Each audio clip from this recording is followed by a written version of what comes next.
할렐루야. 이 시간 하나님 앞에 사도신경으로 신앙 고백 드리겠습니다.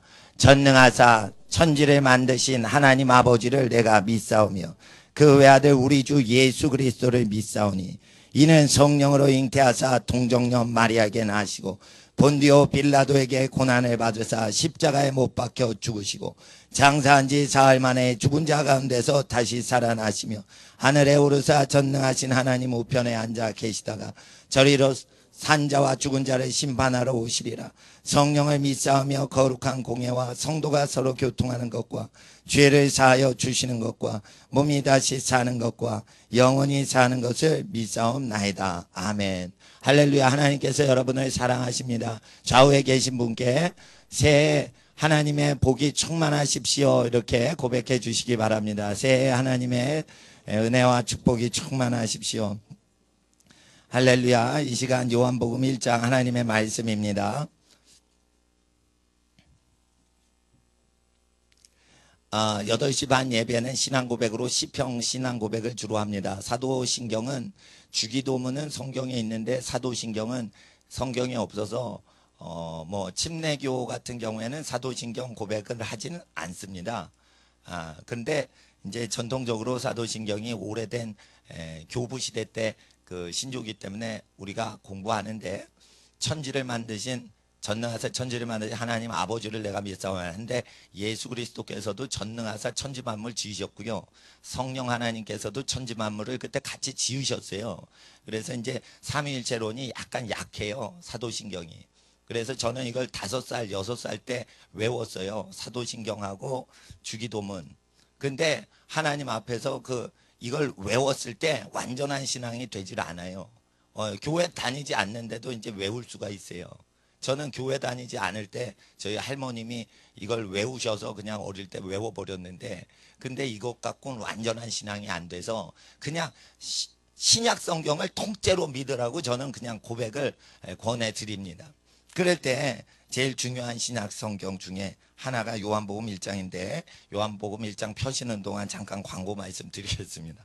31일 마지막 연말 마지막 날 화요일입니다. 수요일 모임은 화요일로 앞당겨서 갖고 6시까지 찬양팀은 내일 모레 화요일 날 저녁 6시까지 이렇게 모여주시면 감사하겠습니다. 그리고 수요일 모임은 쉬는데 기도하시려면 여기 들어오셔서 기도하시면 됩니다. 비밀번호는 전도사님이나 아시는 분께 물어보시면 아실 수 있습니다. 1, 2, 3, 4가 아닙니다. 그렇게 광고 드리고 금요일 모임은 기도하는 모임으로 될 텐데 그렇게 말씀드립니다. 그래서 수요일과 금요일은 기존의 성경 공부는 없는 걸로 그렇게 말씀드리고 저는 의령의 그 거장들 학교 금식 수련회 강사로 불러주셔서 굶다가 오겠습니다. 그러니까 여러분은 맛있는 거 연말연시에 맛있는 거 많이 드세요. 그 예수기적 체험기를 그 김다혜 선교사님 목사님이 읽으시고 하나님께서 마지막 때에 본인에게 계시로 주신 교회 형태랑 아주 근접하게 기록이 다 돼 있대요. 그래서 와서 좀 강의를 어린 학생들을 위해 해달라 그래서 금식하는 시즌에 가서 같이 금식하면서 이제 강의를 하려고 합니다. 그래서 금요일 날 올라오는데 그게 조금 시간이 안 돼서 기도 모임을 하는데 하나님께서 성령으로 함께 하실 겁니다. 송년 예배 때 각자가 조금씩 음식을 가져와 주세요. 송년 예배 때 저도 가져올 겁니다. 그러니까 송년 예배 때 각자가 조금씩 음식 가져와 주셔서 이렇게 같이 나누시면 좋을 것 같고 송년 때는 하나님 앞에서 이렇게 칠판에다 가족 이름 다 쓰고 1년 동안 감사했던 거 1년 동안 원망했던 거는 얘기하지 마시고 1년 동안 감사했던 거 감사 제목 갖고 오시면 되겠습니다. 그러니까 하나님 앞에 가족들 소개하시고 또 이제 이름 적으시고 그리고 나서 이제 하나님 앞에 감사드리는 시간 갖겠습니다. 그렇게 기도 시간 갖고 자정까지 다른 교회들은 합니다. 그러니까 새벽 자정을 넘겨서 송구영신 하는데 저희는 그러지 않습니다. 예, 가족들하고 이제 새해를 맞이하시라 그래서 일찍 보내드리니까 그렇게 아시고 6시부터 찬양은 준비하시지만 7시에 찬양 시작 예배 드리겠습니다. 그리고 찬양 섬기시는 분들 이렇게 고생해 주시는데 그 혹시나 예배 다 끝나고 그 휴지 같은 게 있어요. 그래서 전 사람 없을 때 이렇게 휴지 주고 그러거든요. 그러니까 오늘 예배 다 끝나고 언제나 이제 돌아가실 때는 교회 그냥 전통적으로 그냥 눈에 보이는 주변의 휴지는 다 쓰레기통에 이렇게 던져 주시면 감사하겠습니다. 그러면 봉사하는 형제 자매님들이 이제 수고를 아주 많이 하시거든요.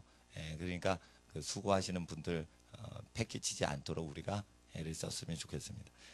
이 시간 요한복음 1장 1절로부터 5절까지의 말씀 같이 요한복음 1장 1절로부터 5절까지의 말씀 같이 읽도록 하겠습니다. 시작. 태초에 말씀이 계시니라. 이 말씀이 하나님과 함께 계셨으니 이 말씀은 곧 하나님이시니라. 그가 태초에 하나님과 함께 계셨고 만물이 그로 말미암아 지은 바 되었으니 지은 것이 하나도 그가 없이는 된 것이 없느니라. 그 안에 생명이 있었으니 이 생명은 사람들의 빛이라. 빛이 어둠에 비치되 어둠이 깨닫지 못하더라. 아멘. 거룩하신 아버지 하나님, 기록된 말씀, 하나님의 말씀 대할 때 우리의 마음 가운데 성령 하나님, 예수님께서 모든 거 가르쳐 주시고 예수님께서 가르쳐 주신 모든 거 기억나게 하시는 성령 하나님의 모든 역사하심, 우리의 모든 일상생활에 나타나게 하여 주시옵소서. 오늘 주일이라 주님 이외에 다른 것 생각지 아니하고자 우리 마음을 하나님께 드립니다.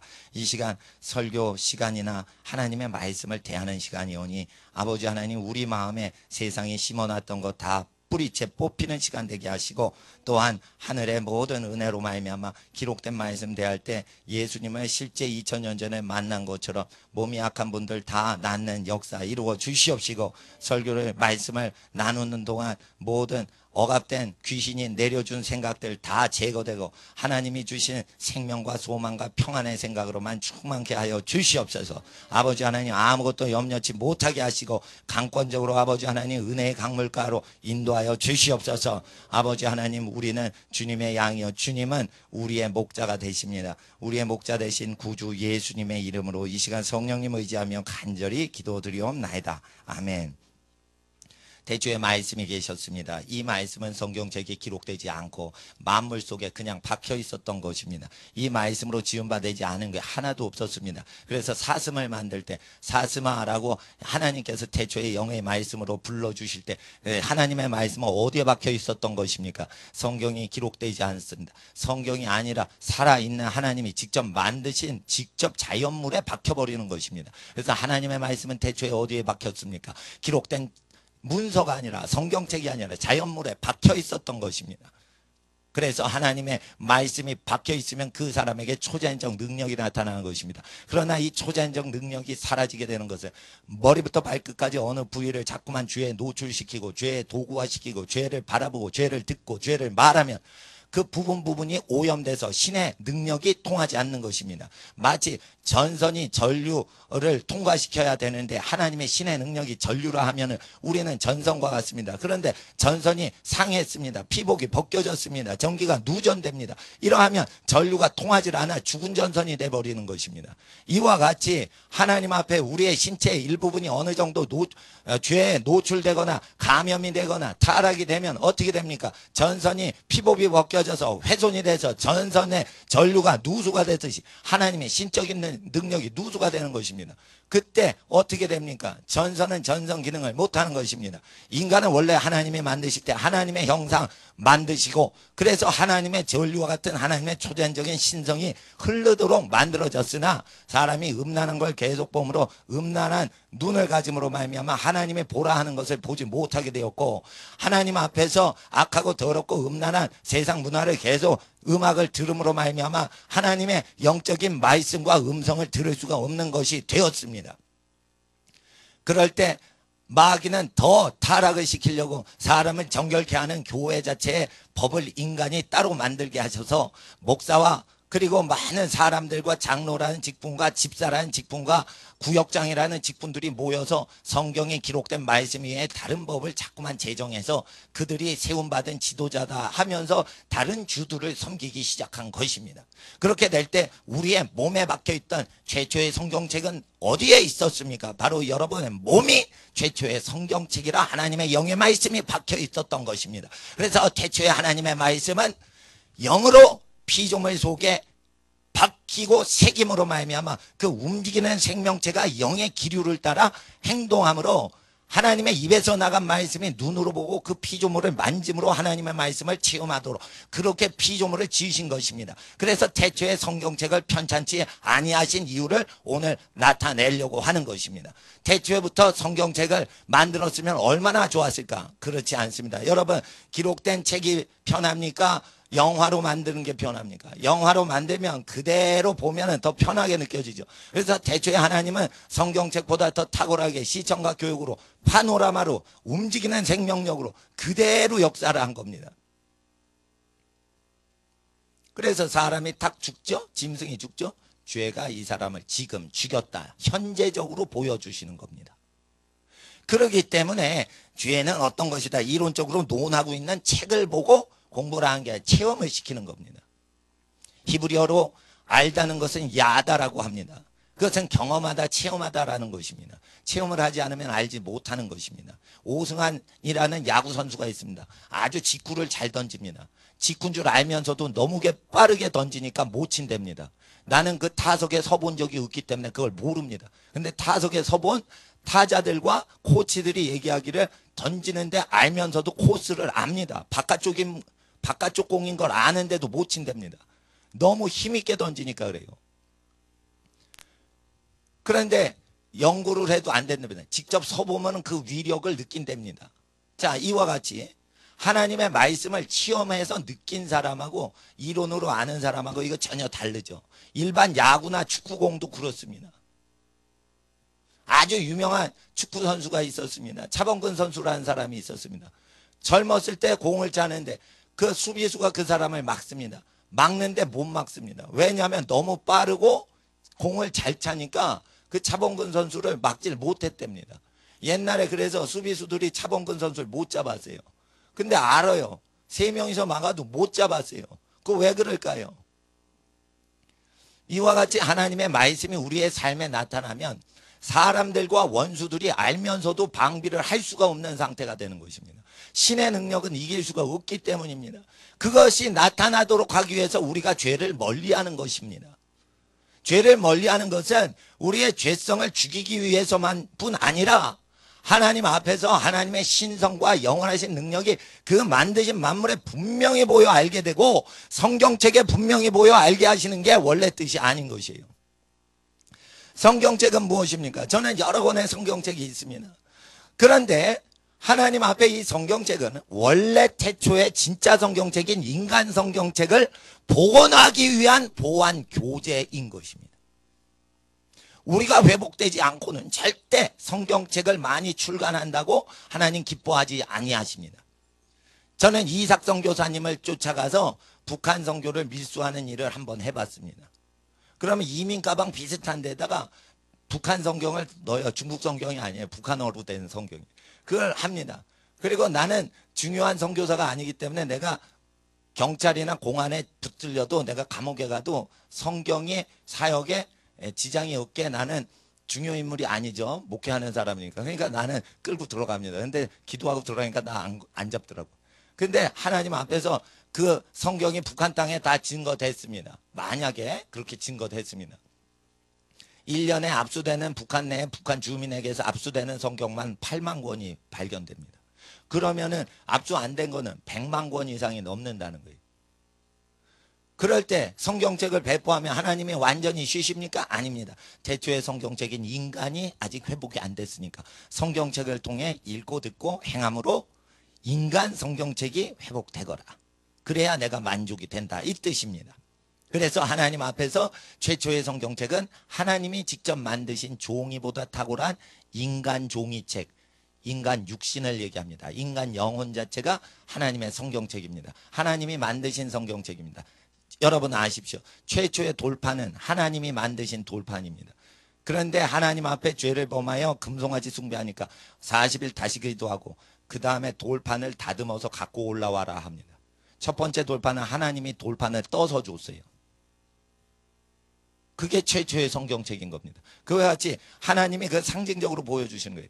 태초에 말씀이 계셨습니다. 그 말씀이 살아서 우리에게 오셨습니다. 그래서 그 말씀이 하나님이 돌판을 떠서 친히 주셨던 최초의 성경책입니다.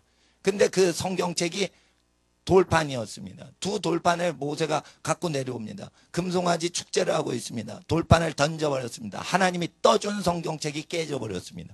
그것이 무엇입니까? 예수님을 상징하는 것입니다. 예수님은 태초에 말씀으로 계시다 그대로 말씀이 육신이 돼서 말씀이 우리에게 오셨는데 우리의 죄로 말미암아 깨져버린 것입니다.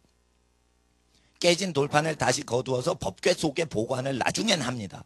그러나 첫 번째 깨진 돌판은 친히 made in hands of God, 하나님의 손으로 직접 떠 있는 돌로 제작이 된 겁니다. 그런데 깨져버렸으니까 하나님이 다시 이스라엘 백성 위해서 40일 금식하라 모세에게 명하셔가지고 모세가 다시 두 번 40일 금식 또 이렇게 산에서 하여튼 기도를 많이 합니다. 기도를 하는데 너는 다듬은 돌을 갖고 와라. 그래가지고 거기 다시 씁니다. 하나님. 이것이 두 번째 돌판이 뭡니까? 우리의 몸입니다. 우리가 다듬어야 됩니다. 우리가 다듬어 가지고 다시 갖고 가야 됩니다. 그럼 우리 인간 모세, 여러분 부모님이 다듬은 여러분의 몸을 통해 하나님의 성령이 박혀서 움직이는 말씀의 역사로 여러분 돌판을 쓰시는데 그것은 깨지 않습니다. 계속 쓰십니다. 첫 번째 돌판은 깨졌죠. 두 번째 돌판은 안 깨져. 그러니까 첫 번째 돌판 깨지는 것은 무엇입니까? 하나님의 말씀이 깨진 겁니다. 예수님 상징하는 겁니다. 두 번째 돌판은 왜 깨지 않아요? 보관해가지고 법궤 속에 보관하죠. 근데 그것도 사라져 버렸어요. 왜 구약 때 법궤가 사라져 법궤 속에 그 뚜껑 속에 보관했던 돌판 사라지게 할까요? 하나님이 직접 인간의 육체로 오셔서 걸어 다니실 거기 때문에 패해버리는 거예요. 이해가 되시죠? 자 보세요. 성경책이 있었습니다. 성경책을 소중히 여겼습니다. 근데 성경책이 그대로 몸에 배어서 암송이 되고 그러니까 성경책보다 그 사람을 중요히 여기는 겁니다. 저는 옛날에 온누리교회 전도사로 있었습니다. 30살에 전도사가 됐습니다. 그래서 해외 선교를 막 하려고 그랬는데 해외 선교 갈 길은 없고 자격은 없나 보다 이렇게 생각이 돼서 해외 선교사 아는 선배 형님을 후원하는 후원 관리자가 됐습니다. 그렇게 해외 선교 하시는 분을 후원했습니다. 근데 자꾸만 보니까 해외 선교사 훈련 프로그램을 수료한다고 능력과 권능과 사도행전적 사역이 일어나지 않는다는 걸 알았습니다. 그래서 나는 몰래 미국에 베닌 목사님 집회를 갔습니다. 어떻게 기적을 일으키나 이러고 봤습니다. 그런데 찬양을 하는데 그걸 찬양을 하는데 딴 거 모르겠어요. 찬양을 하는데 베닌 목사님의 은사가 나한테 왔어요. 근데 이제 거기 가가지고 테이프가 있어요. 베닌 집회 테이프가 있어요. 그걸 사왔어요. 근데 은사가 나한테 왔는데 뭔가 충만하게 취한 것 같아요. 그럼 밤낮으로 뭔가 그 영어 찬양이 계속 돕니다. 이게. 그런데 비디오 테이프를 계속 봤습니다. 몰래. 그러다가 교회에 그 도적이 들었습니다. 근데 그 비디오 테이프를 가져갔어. 신령한 도적이요. 신령한 도적이요. 헌금통을 가져가지 않고 비디오 테이프를 가져갔어. 그 신령한 도적입니다. 아이고 저거 살려면 국내에도 안 팔고 저 미국에서 팔고 기독교 서점 가도 신유 집회자 음악은 안 팔아요 원래. 예, 그런 거예요. 그래서 그거 귀하게 한 건데 그래가지고 그랬는데 그 테이프가 사라졌는데 그 테이프 사라진 다음부터 제가 신유 사역자가 됐습니다. 자 보세요. 비디오 테이프 갖고 있으면서 구경하는 것보다 그 현상이 나한테 완전히 나타난 현상이 일어났습니다. 그래서 경상도, 제주도, 전라도 막 다니면서 신유 집회했어요. 그런데 그때 병이 많이 고쳐지니까 내가 큰 교회 담임 목사인 줄 알아요. 능력이 막 나타나니까 근데 교인이 5명도 안 되거든. 우리 교회 오면. 예, 그런 상태에서 그렇게 됐습니다. 그러니까 하나님 앞에서 이게 뭐냐면은 비디오 테이프나 성경이 사람 영혼과 육체에 이렇게 박혀서 능력으로 나타나는 게 더 복된 것이에요. 아브라함이 말년에 하나님께서 복을 주셨더라. 아브라함에게 복을 주셨다. 그걸 암기하는 것뿐 아니라 여러분 말년에 아브라함처럼 복을 실제 체험하는 겁니다. 그러면은 성경에 이게 체험되는 겁니다. 그러면 어떻게 그럼 기록된 문서가 그대로 2000년 이후엔 우리에게 체험되느냐? 그것은 죄를 멀리하는 것입니다. 죄를 멀리하면 그것이 체험되는 것입니다. 태초에 말씀이 계셨는데 그 말씀이 성경 문자책으로 기록이 안 되게 하신 의도성을 아셔야 돼요. 제일 좋은 걸 위해서 성경책을 보류한 겁니다. 그런데 이 성경책이 편찬되게 된 이유는 성경 역사를 얘기합니다. 이건 신학대학원 가셔도 안 가르쳐 줍니다. 하나님이 저에게 얘기해 주신 것을 그대로 전달하는 것입니다.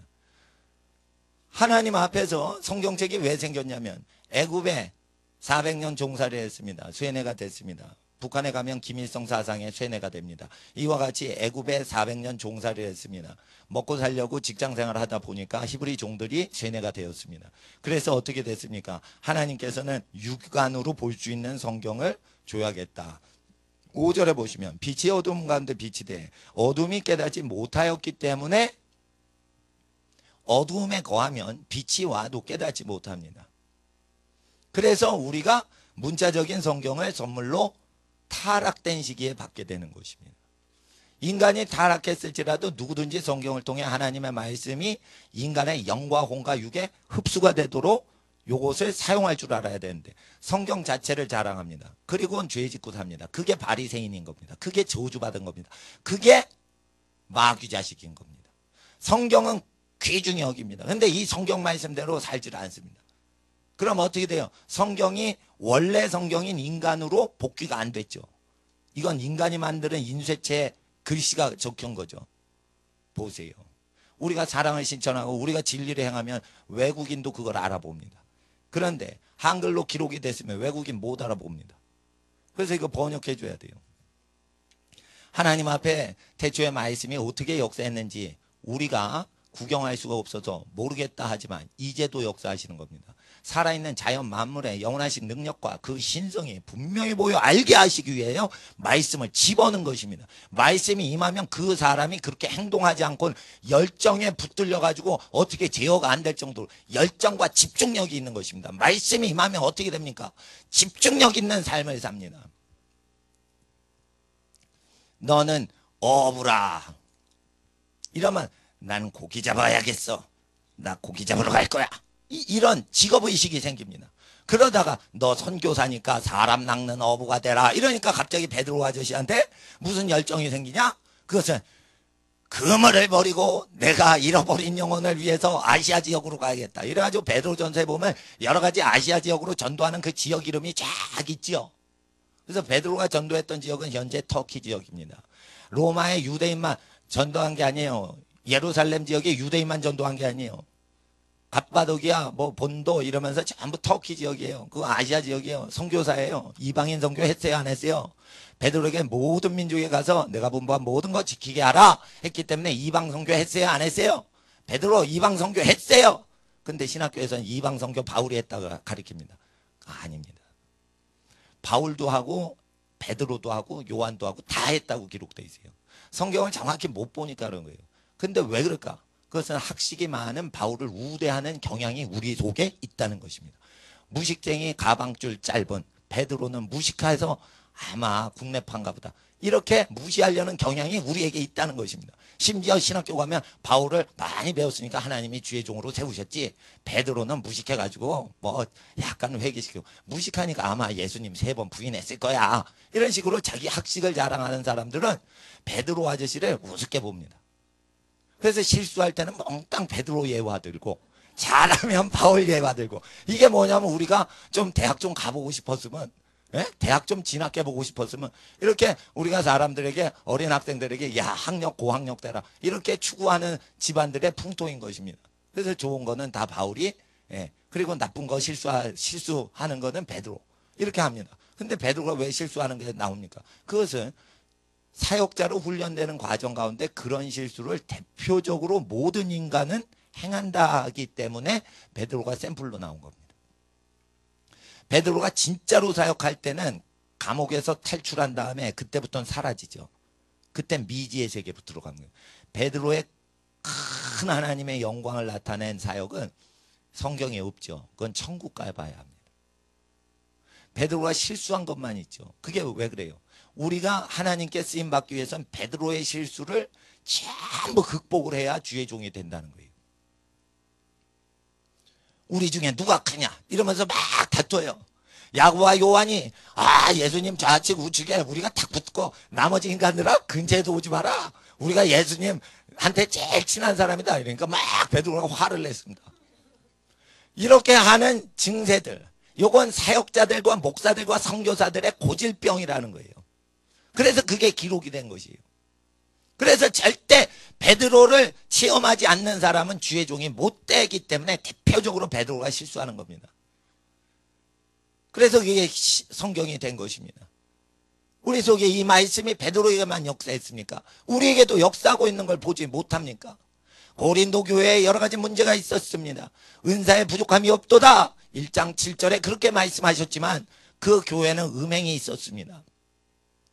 5장 그리고 6장엔 교인끼리 세상 법정 불신자 판사한테 재판을 해달라고 소송하는 법정 소송을 기독교인끼리 하고 있었습니다. 6장. 이런 짓거리를 성령 사역하는 교회에서도 일어난다고 성경은 증거하고 있습니다. 그래서 성령 사역한다고 거룩한 교회가 아니고 이 모든 바울의 질책과 책망을 완전히 받아들이고 변화돼야 그것이 성도의 교회다 했습니다. 고린도전서 14장에 기록이 안 돼도 우리가 이 모든 것을 체험하지 않습니까? 그래서 방언을 받고 은사를 받고 능력을 받아도 다 된 것이 아니라는 것입니다. 하나님 앞에서 크리스마스 때 예언이 나왔는데 어떤 애기 아빠 예언을 대표적으로 했어요. 그리고 개인 기도는 어떻게 하셨는지 몰라. 근데 우리 교회에 대해서 땅과 건물이 예비된 걸 봅니다. 이렇게 예언 사역 하시는 분이 봤어요. 근데 나는 심히 걱정이 되는 거예요. 왜냐하면 교회 재산 많아서 박살나는 교회를 내가 너무 많이 봤거든. 그러니까 뭐냐면 자기 소유를 가난한 자에게 팔아 주님을 위해 헌신하는 자들이 우후죽순으로 일어나지 않으면 나는 교회 재산 늘릴 생각이 지금 없어요. 왜냐면 사람이 하나님을 섬기고 이웃을 섬기고 성경 교육하는데 미치는데 이게 월세 교회인지 전세 교회인지 우리 빌딩인지 신경 쓸 겨를이 없다 이거예요.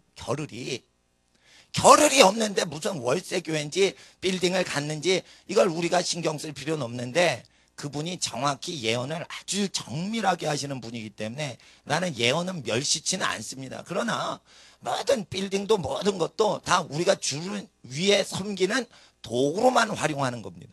나는 롤스로이스나 5억짜리 최고급 벤츠 마이바흐인가 뭐 이런 거를 타고 다니는 걸 나는 말리진 않습니다. 타시면 품격 있게 그 마이바흐가 5억짜리가 여러분을 섬기는 모양으로 타시라 이거예요. 어떤 사람은 롤스로이스나 마이바흐 이런 거 사면은 7억짜리예요. 7억짜리 딱 사면은 주인이 그 차를 섬깁니다. 주인이 그 차를 세차하기 시작합니다. 기계식 세차에 못 넣습니다. 이거 7억짜리야. 자식들이 막 운동하고 타려고 그래도 야 가죽에 때 타지 마. 이건 양복 입고 타는 차야. 이렇게 될 거 아니에요. 그런 꼴을 봐서는 안 된다 이겁니다. 제가 양복은 제가 사지 않습니다. 나는 옷은 한 번도 내가 사질 않습니다. 예. 근데 양복이 생기면 양복을 곱게 입지 않고 무조건 쭈그려서 엎드려 가지고 양복을 구겨서 기도합니다. 왜 그러냐? 기도하는데 이 양복이 말씀 증거하는데 도구지 내 새 옷을 잘 입을 필요가 없는 거예요. 그러니까 분명히 이거는 몸이 의복보다 중요하지 아니하냐 이 말씀을 내가 지키기 위하여 몸보다 이 의복 새 양복이 이건 헌 양복입니다. 근데 이 새 양복이 절대 중하지 않다는 위치와 서열과 자기 지위를 잃어버리지 않게 완전히 길들입니다. 그리고 나는 주님께 복종합니다. 모든 만물이 하나님 지으신 목적이 있습니다. 사람이 손으로 만든 건 사람을 섬겨야 되고, 하나님의 손으로 만든 사람은 하나님만 섬겨야 되고, 그리고 물건을 섬기거나 물건 앞에 이렇게 절을 하면 안 돼요. 생명이 없는 피아노나 이 스피커나 이런 거에 절하면 안 돼요. 물론 십자가를 향해서 이렇게 뭐 경배하고 이런 건 상징으로만 이용하는 겁니다. 상징으로 이용하는 겁니다. 그래서 이 십자가 자체를 바라보면서 딴 생각 안 하고 하나님 생각만 하려고 이용만 하는 도구인 겁니다.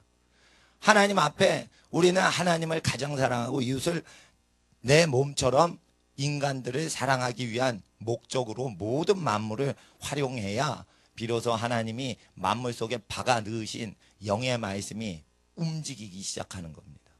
가끔 보면 신유 은사를 받으신 분들이 기도를 할 때 어디가 아프다는 얘기를 안 하는데 손이요 아픈 부위로 딱 갑니다. 그건 왜 그래요? 손에 기름 부음이 있어서 그래요. 신유 은사를 아주 강하게 받으신 분은 심장병이 있으면 가슴에 손이 이렇게 가고, 머리에 통증이 있으면 머리에 이렇게 가고, 귀신이 눈에 박혀 있는 사람이 있어요. 그건 뭐냐면은 계속 음란한 것을 눈으로 관찰하고 시청하는 사람은 귀신이 이렇게 눈알을 딱 잡아요. 이게. 그래서 어떻게 해요? 손이 눈으로 이렇게 딱 가요. 축사하려고. 그렇게 된단 말이에요. 그래서 이게 이런 현상은 말씀이 손에 이렇게 휘 감아서 그런 거예요. 손만 그런 게 아니고 혀가 제일 중요해요. 모든 은사 중에 특별히 예언하려고 하라 할 때는 혀에, 입술에, 입에 하나님의 말씀이 신으로 역사하는 현상을 사모하라 이거예요. 그럼 그걸 어떻게 받아요, 여러분? 계속 기도해야 돼요. 기도해서 혀와 입술이 완전히 신의 말씀으로 가득 찬 기운차게 해야 돼요. 그럼 전신을 오고할 수가 있어요. 그렇게 되면 어떻게 되면 전신에 하나님의 능력이 표출되기 시작하는 거예요. 어디서부터? 혀를 자유케 하면서 전신이 표출되는 거예요.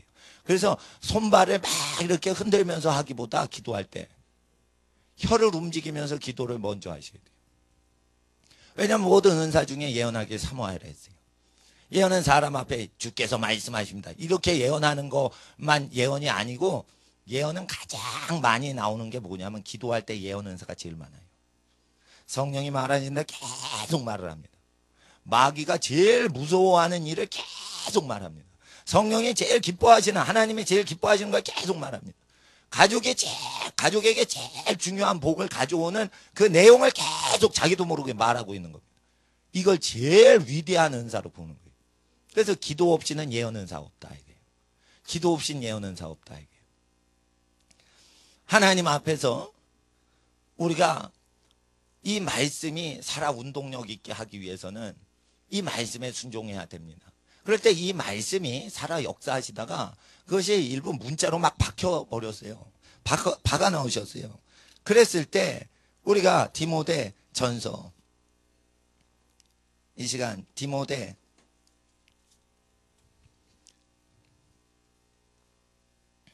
전서 5장을 보세요.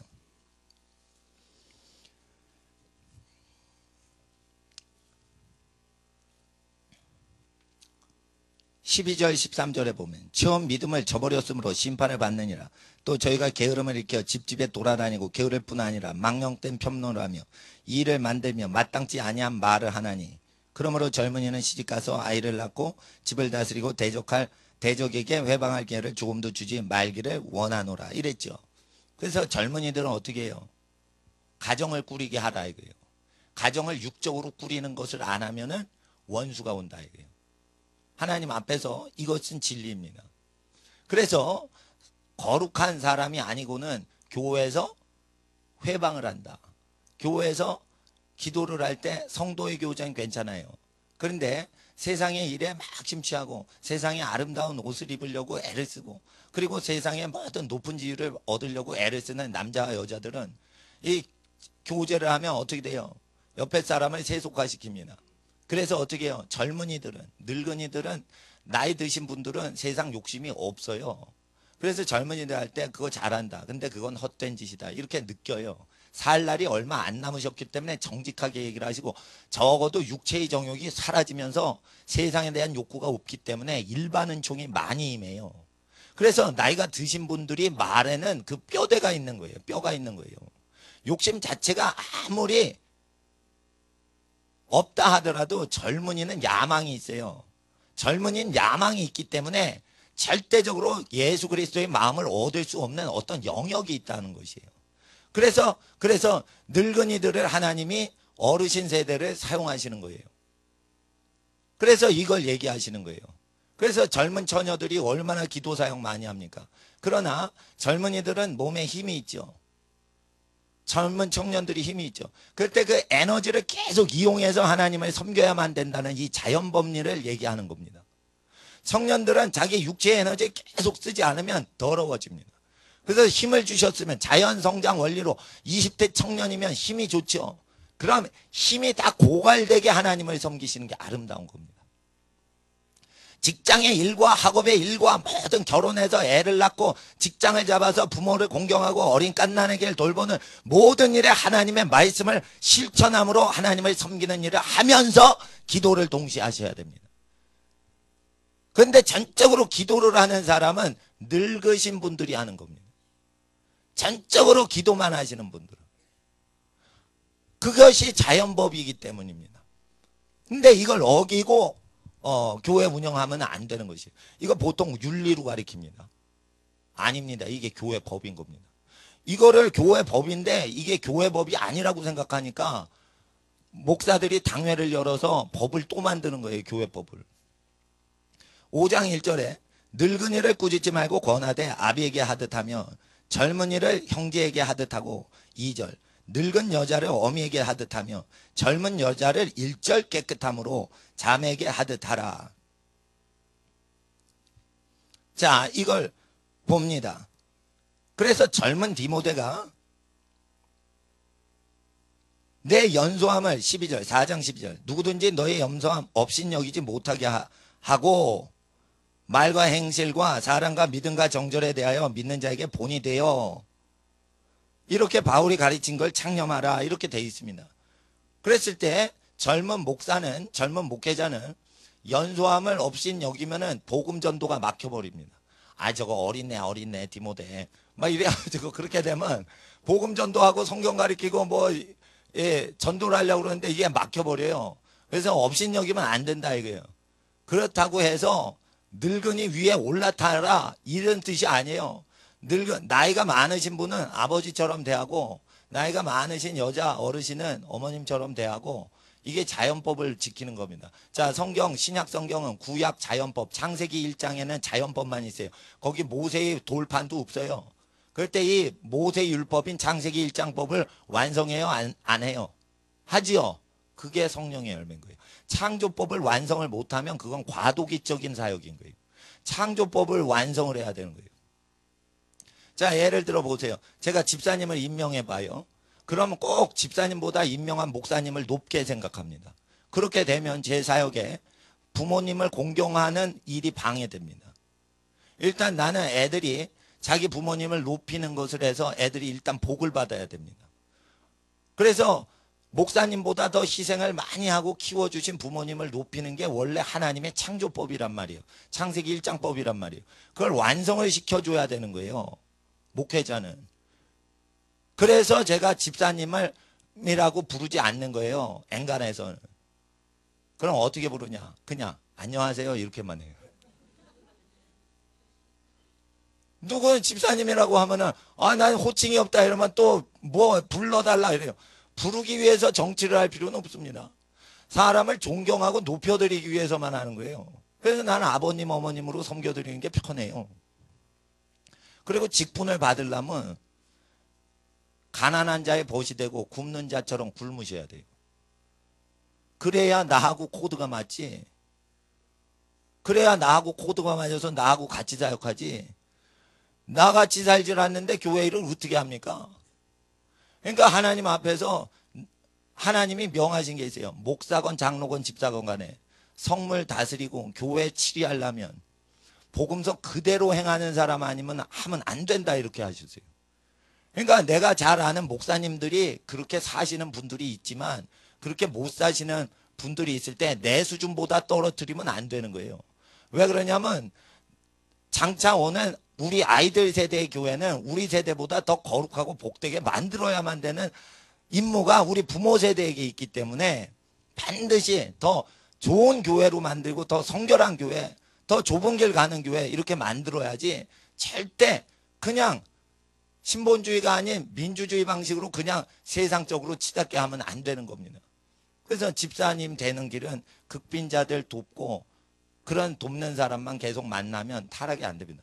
제가요, 교회 재산이 1천억 원이 넘어도 타락 안 되는 비법을 말씀드립니다. 계속 굶는 사람 보고 같이 굶어요. 그리고 계속 가난한 예수님 복음과 함께 고생하시는 육체 생활을 하시는 분만 만나요. 그럼 목사가 타락이 안 돼요. 교회가 어떻게 되건 그 목사는 타락이 안 됩니다. 왜? 만나는 교제로 그 사람의 미래가 결정되는 거예요. 점점 깡패를 만나죠? 그럼 깡패가 돼요. 지금 거룩하죠? 근데 계속 점점 깡패를 만나요. 그럼 깡패가 됩니다. 잘 아셔야 돼요. 그러니까 하나님 앞에서 저는 주로 교제하는 목사님이 몸이 아주 춥고 헐벗고 막 이런 상황에서 복음을 계속 값없이 증거하시는 목사님하고 막 개척해서 지하실에서 아주 교인 없이 고생하시는 복음 전도자 대상으로만. 근데 기도는 엄청 많이 해요. 그러니까 일은 다 했는데 교인이 많이 없으니까 교회가 어려운 거예요. 그런데도 그걸 계속 견지를 해요. 그러면은 그런 분들은 나보다 거룩하다고 생각해요. 왜냐면 나보다 고생을 더 하시거든. 나보다 고생 더 하시거든. 그러니까 나는 누가 어느 목사가 거룩하냐? 나는 몰라요. 단지 주님을 위해 더 고생하시는 분이 더 거룩하다고 나는 그냥 일반적으로 판단하기 때문에 나보다 더 고생을 하시면 나보다 더 거룩하다고 얘기를 해요.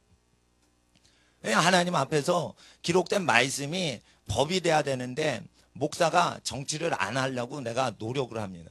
그리고 주님이 왕 노릇하시도록 애를 씁니다. 제가 금요일날 생활이 어려우신 분 어떤 두 분이 오셔서 교회 이렇게 깨끗하게 해주세요. 그럴 때 우리가 그냥 그분 혜택만 받으면 그분이 천시를 당할 수가 있어요. 그래서 반드시 뭐를 하시기 전에 제가 사람 없을 때 와서 이걸 다 정리정돈을 해서 편하고 일찍 일을 마치고 돈 받아 금방 가실 수 있게 배려를 하기 위해서 그 전에 와서 다 이게 섬겨서 마이크선 다 감아놓고 막 이렇습니다. 그러니까 목사는 그분은 2끼 이상 3끼 이상 드셔요. 근데 목사는 한 끼 먹죠. 그죠? 그러니까 목사가 더 섬기는 거예요. 청소하시는 분보다. 그죠? 그러니까 이렇게 해야 그분이 높아지는 거니까 그렇게 합니다. 그게 쭉 가다 보니까 마이크 선이 너무 지저분하면 그분이 그런데 그 쭉 가다 보니까 이게 나만 하면 안 될 것 같고, 예. 더러운 게 보이지만 그냥, 예, 종이컵 이런 거, 예. 아까도 이거 버려 있어서 내가 이거 주머니, 한 주머니는 쓰레기 봉지예요. 내 옷에. 그래서 가다가 이게 넣는단 말이에요. 그리고 쓰레기 봉지 있으면 버린단 말이에요.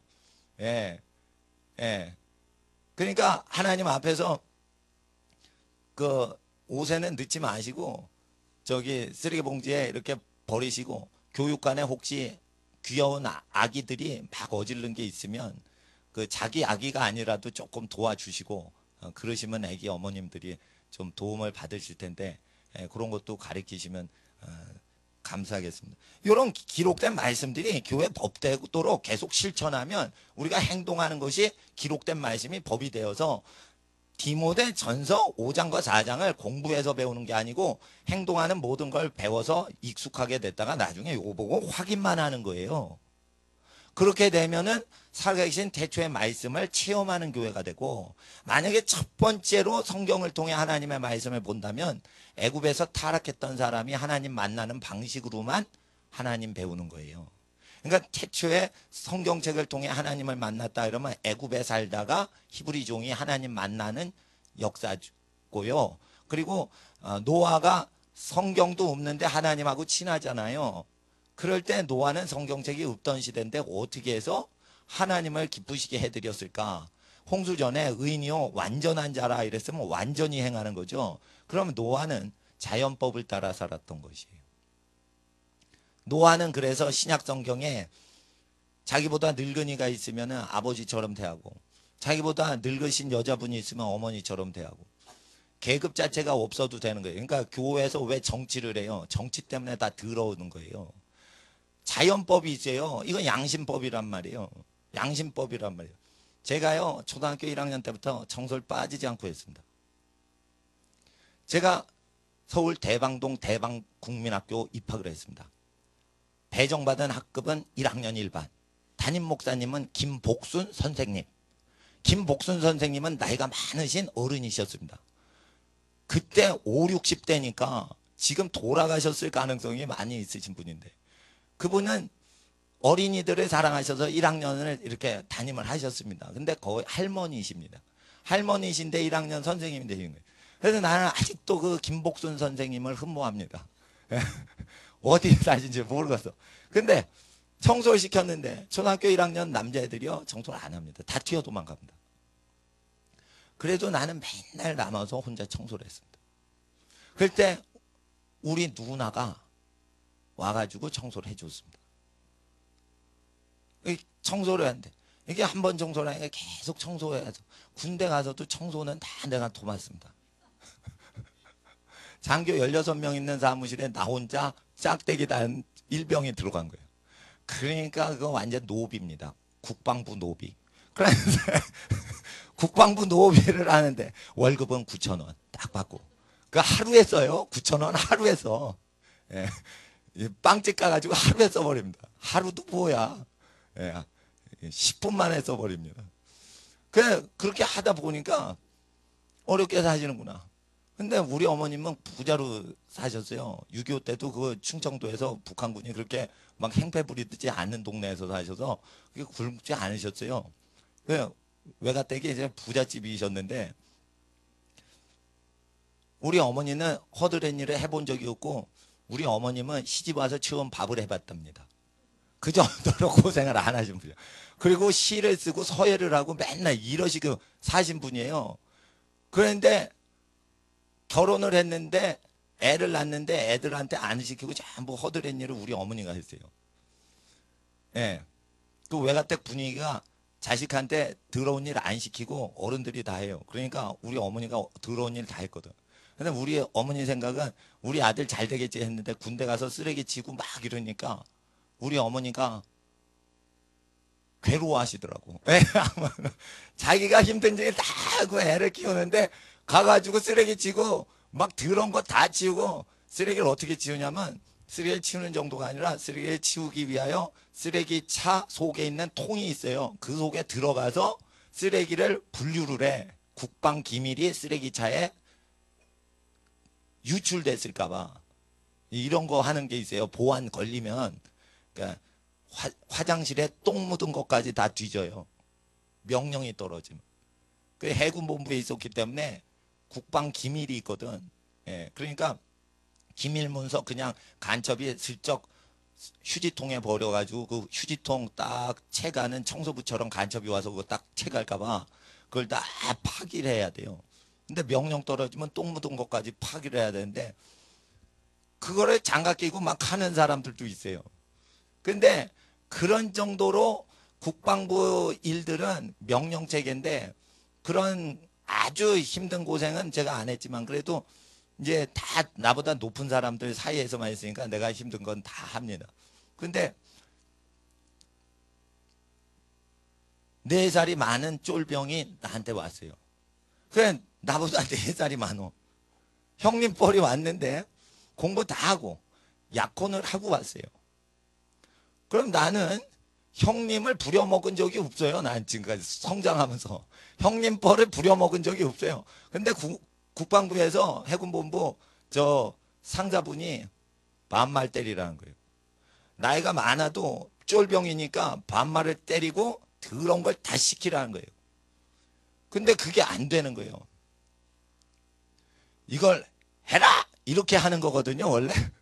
근데 이걸 하세요가 막 나오려고 그래요. 그건 왜 그러냐면 이게 양심인 거라. 이게 창조법에 이게 박혀 있는 거예요, 사실은 이게. 그래서 이 법이요, 이 국방부 장성들한테도 있어서 후배가 별 둘 달죠. 그럼 선배가 별 하나인 사람이 그만두는 거예요. 아시겠어요? 왜냐면 양심이 늙은 사람이 별을 2개 달아야지 젊은이가 별을 하나 달아야지 늙은 사람이 별 하나 달고 젊은이가 후배가 별 2개 달면은 별 대신 합참 의장이나 참모총장이 승진에 누락된 나이 늙은 사람을 이렇게 밀쳐내요. 왜냐하면 불편할 테니까. 그게 양심법이라. 이게 쫄병들 사회에서만 있었던 게 아니고요. 현재 국방부에 있는 장성급에도 이게 들어가는 거예요. 그래서 사성장군 띄고 그러니까 투수타인데 선배인데 투수타 전역을 했는데 후배가 사성장군을 달았어요. 그리고 나서 둘 다 은퇴를 했어요. 그러면은 사성장군이 투수타였던 어르신한테 존댓말 쓰죠. 그게 사람의 원래 아름다운 모습인 거예요. 나는 사성장군이니까 선배는 투수타로 전역했지. 그러니까 내가 더 높아 이러고 전역한 다음에 제대한 다음에 막 반말 선배한테 깔 수가 없는 거예요. 연륜이라는 게 있는 거예요. 요거를 완성하기 위해서 성경이 있는 거예요. 성경 전에 뭐가 있었어요? 양심법이 있었다. 그런데 양심은 뭐에서 나온 거냐?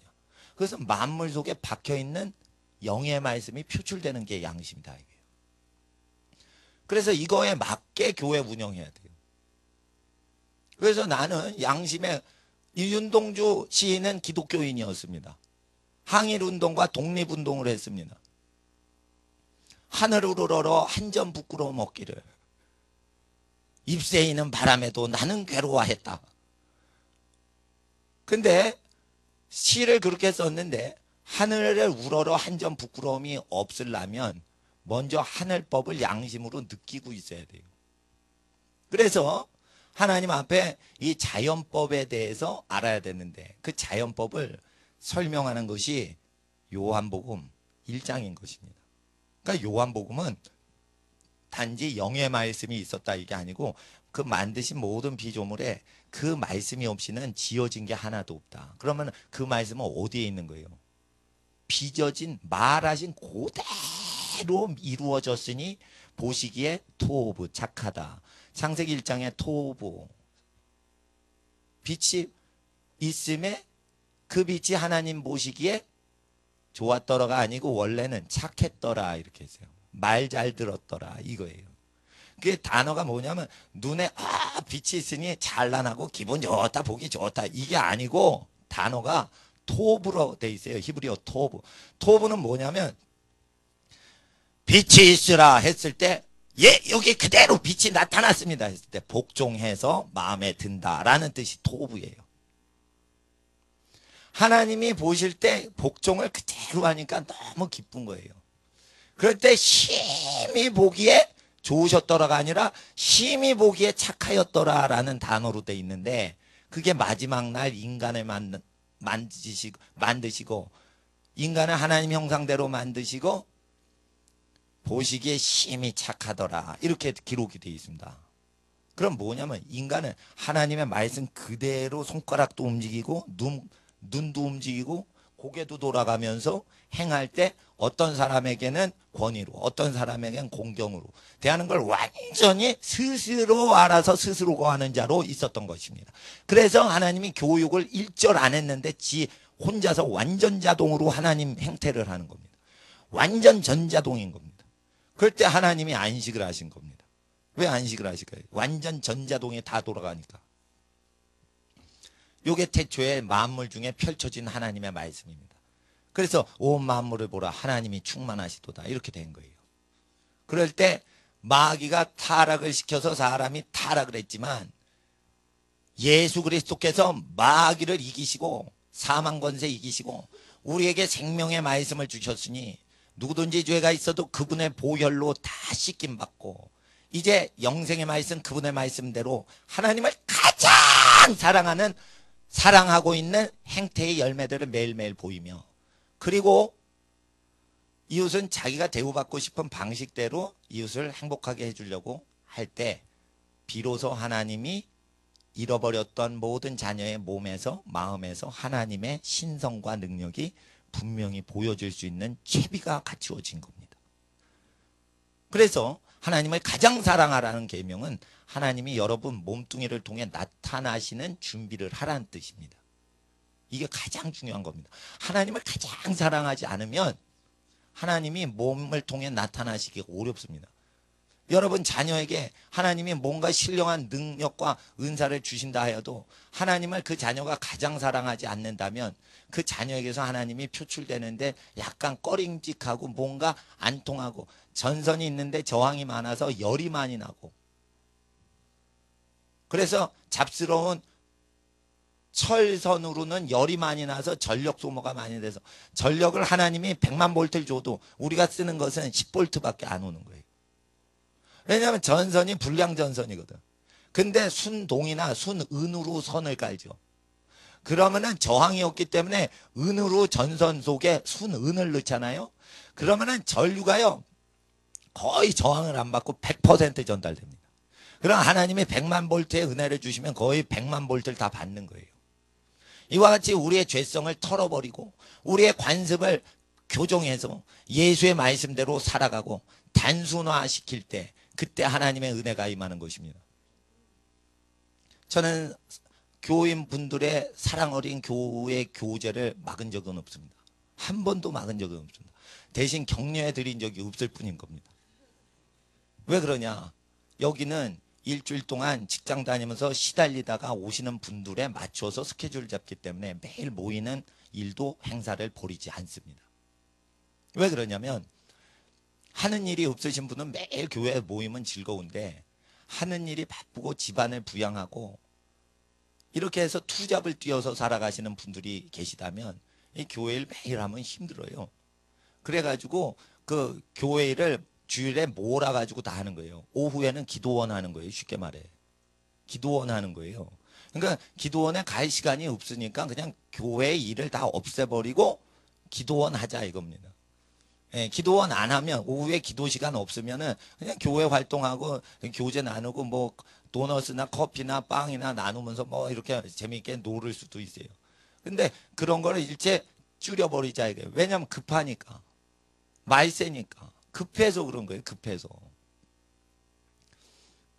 그리고 설교는 성경 공부를 왜 이렇게 오래 하고 설교를 오래 하냐. 급해서 그런 거예요. 다음 주에 안 오실까 봐. 오늘 다 공부를 해야지. 그런 거예요. 그리고 제가 이런 게 있어요. 헌금을요. 헌금을 누가 내셨는지 이렇게 신경을 쓰길 원치 않아요. 그래서 안 내셔도 편하고 내셔도 부담이 없게 해드리려고 그래요. 예. 그래서 돈 때문에 시달리는 분들이 많으시기 때문에 돈에 대해서는 신경을 전혀 안 쓰시고 교회 그냥 편히 오세요라는 마음으로 교회 운영을 하고 있는 것이에요. 예.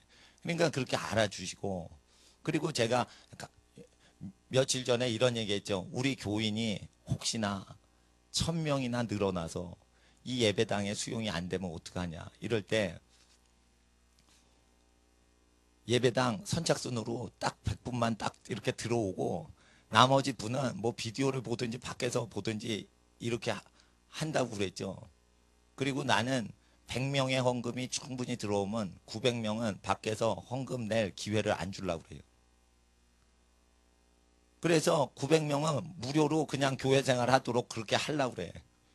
그럼 헌금을 내야 되지 않습니까? 그런데 나는 100명이 다 돼서 이게 되면은 또 1000명짜리 또 건축해야 돼요.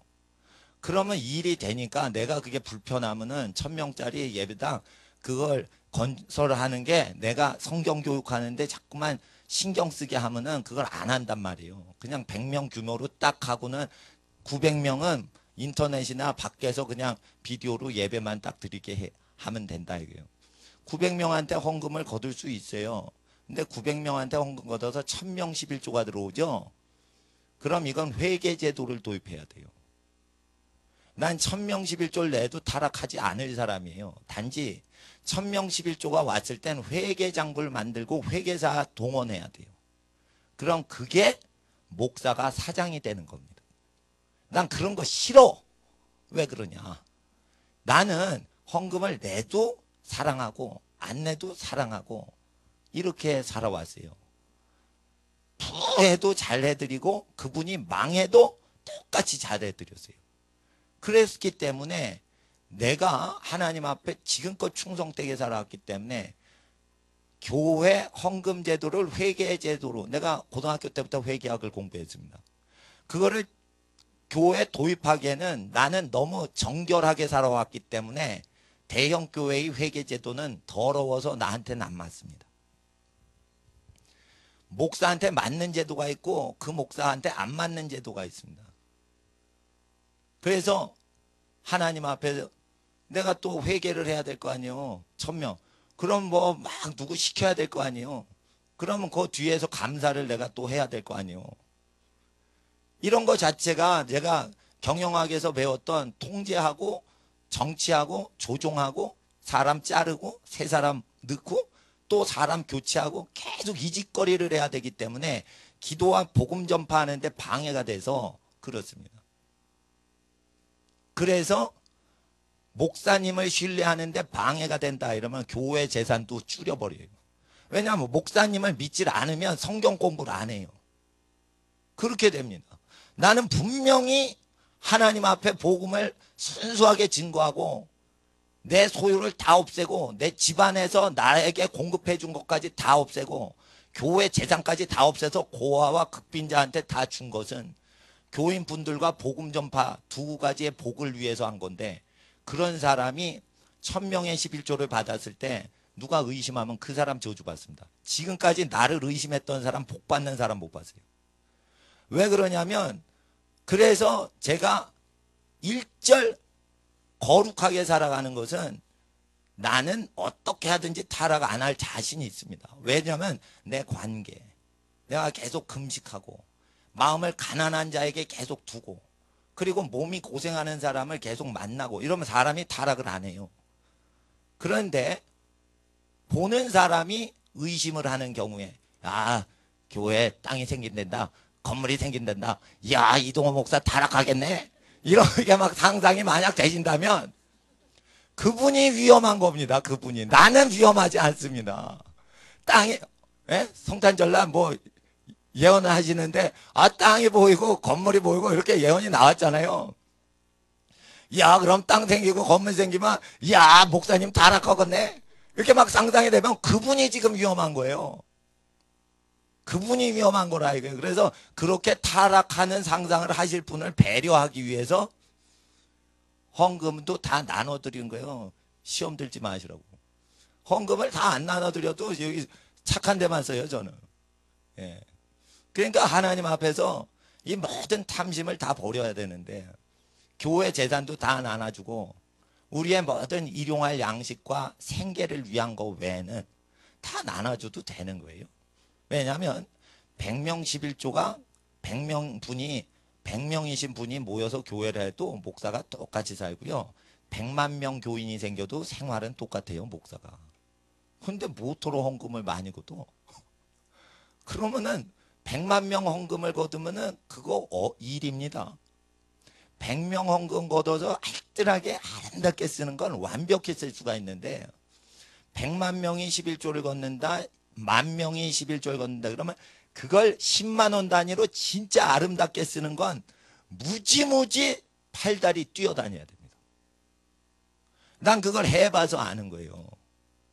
헌금이 어느 정도 들어올 때 그것을 감당하는 거룩한 청지기들이 배치하고 대기하고 있을 때만 그 교회가 감당하는 거지, 자기 소유를 다 버리고 줄을 쫓고 마음이 심령에 가고 애통하고 의에 줄이고 목마른 자와 예수의 길을 생명길로 가는 그런 일꾼들이 배치되지 않은 상태에서 교인이 막 늘어나는 것은 저주가 생기는 거예요. 그거.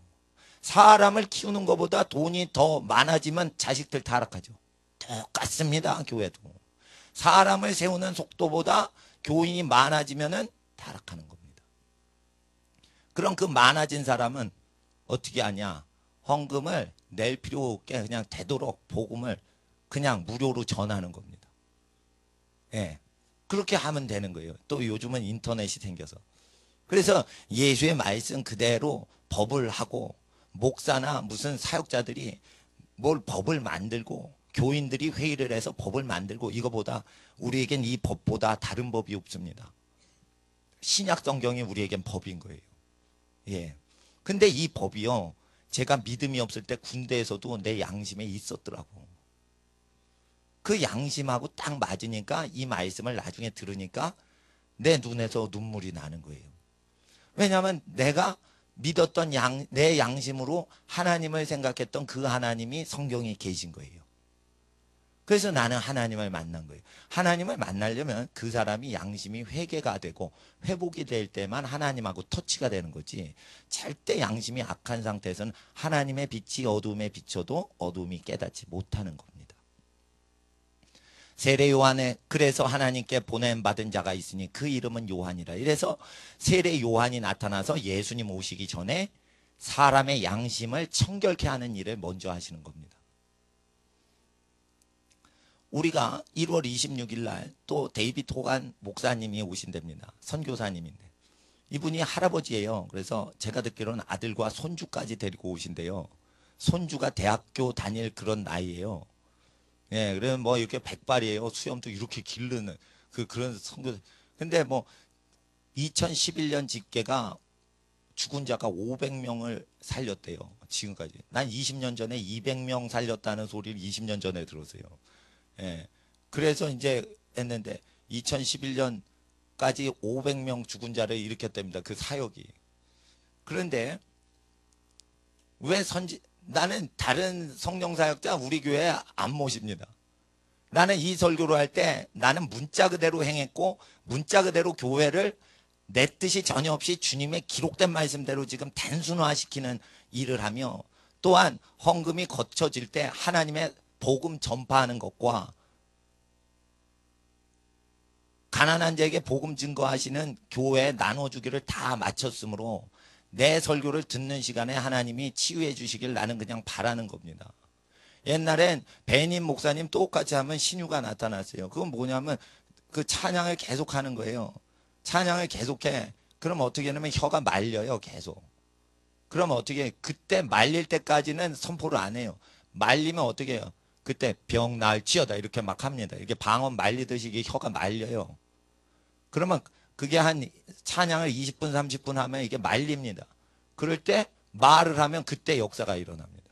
근데 이게 전신을 어거하는 역사가 혀를 통해 일어나는데 혀가 성령에 말리지 않은 상태에서 기적을 일어날지어다 이렇게 말을 해도 헛말이 돼버려요. 신의 기운이 이렇게 사람 신체를 완전히 휘감는 체험이 들어와요. 그러면은 그때 말을 합니다. 그러면 어떻게 되면 그 기적이 일어나요. 그러면은 사람이 막 떼거지로 앞에 나와요. 막. 그럼 사람이 놀라지. 근데 더 위대한 역사는 하나님의 말씀을 쭉 듣고 스스로 병을 고치는 겁니다. 하나님의 말씀을. 근데 하나님 앞에서 우리가 기록된 말씀을 그대로 들을 때 이 말씀이 예비가 돼서 죽은 자를 살리는 능력이 우리 모든 하나님의 권속과 가정에 내리는 겁니다. 나는 죽은 자를 살리려고 영안실에 대학병원 영안실에 여러 번 들어갔어요. 근데 죽은 자가 안 일어나. 그래서 열심히 더 기도를 했어. 그래도 안 일어나. 그러나 그렇게 해봤어요. 귀신 쫓아봤어요. 귀신 들린 사람 기도하니까 귀신이 나가더라고. 병 걸린 사람 중에 기도했는데 일부가 나아요. 일부는 낫지 않고. 그러나 죽은 자는 살려본 적이 없어요. 그러나 죽은 자 살려봤던 분들한테 내가 기도는 받았는데 살려지진 않더라고. 근데 일단은 하나님 앞에 선지자를 영접하면 선지자가 하나님께 받은 상을 우리도 받아요. 예, 그래서 모시는 거예요. 예, 크리스마스 때 박철수 목사님 가정을 초대한 거는 그리고 저 한 달 전에 김다희 선교사님 목사님 집안을 초대한 거는 그 집안이 하늘의 평화가 하늘의 은사들이 함께 하는 집안이라 이제 초청한 거거든요. 그렇게 될 때 그 집안이 하나님께 충성해서 얻었던 하나님의 받은 그 축복의 상급들이 영접하는 자에게 그냥 나타납니다. 자, 복을 받으신 분이 아버지예요. 그랬을 때 그 집안의 자녀들이 아버지를 아버지로 잘 모셔요. 그러면 그 자녀들은 아버지처럼 의롭게 살지도 않았는데 아버지의 복보다 더 큰 복을 누리고 살죠. 잘 보세요. 이거 복 받은 집안 잘 보세요. 부모가 엄청 고생을 해가지고 하나님께 아주 성실하게 살았어요.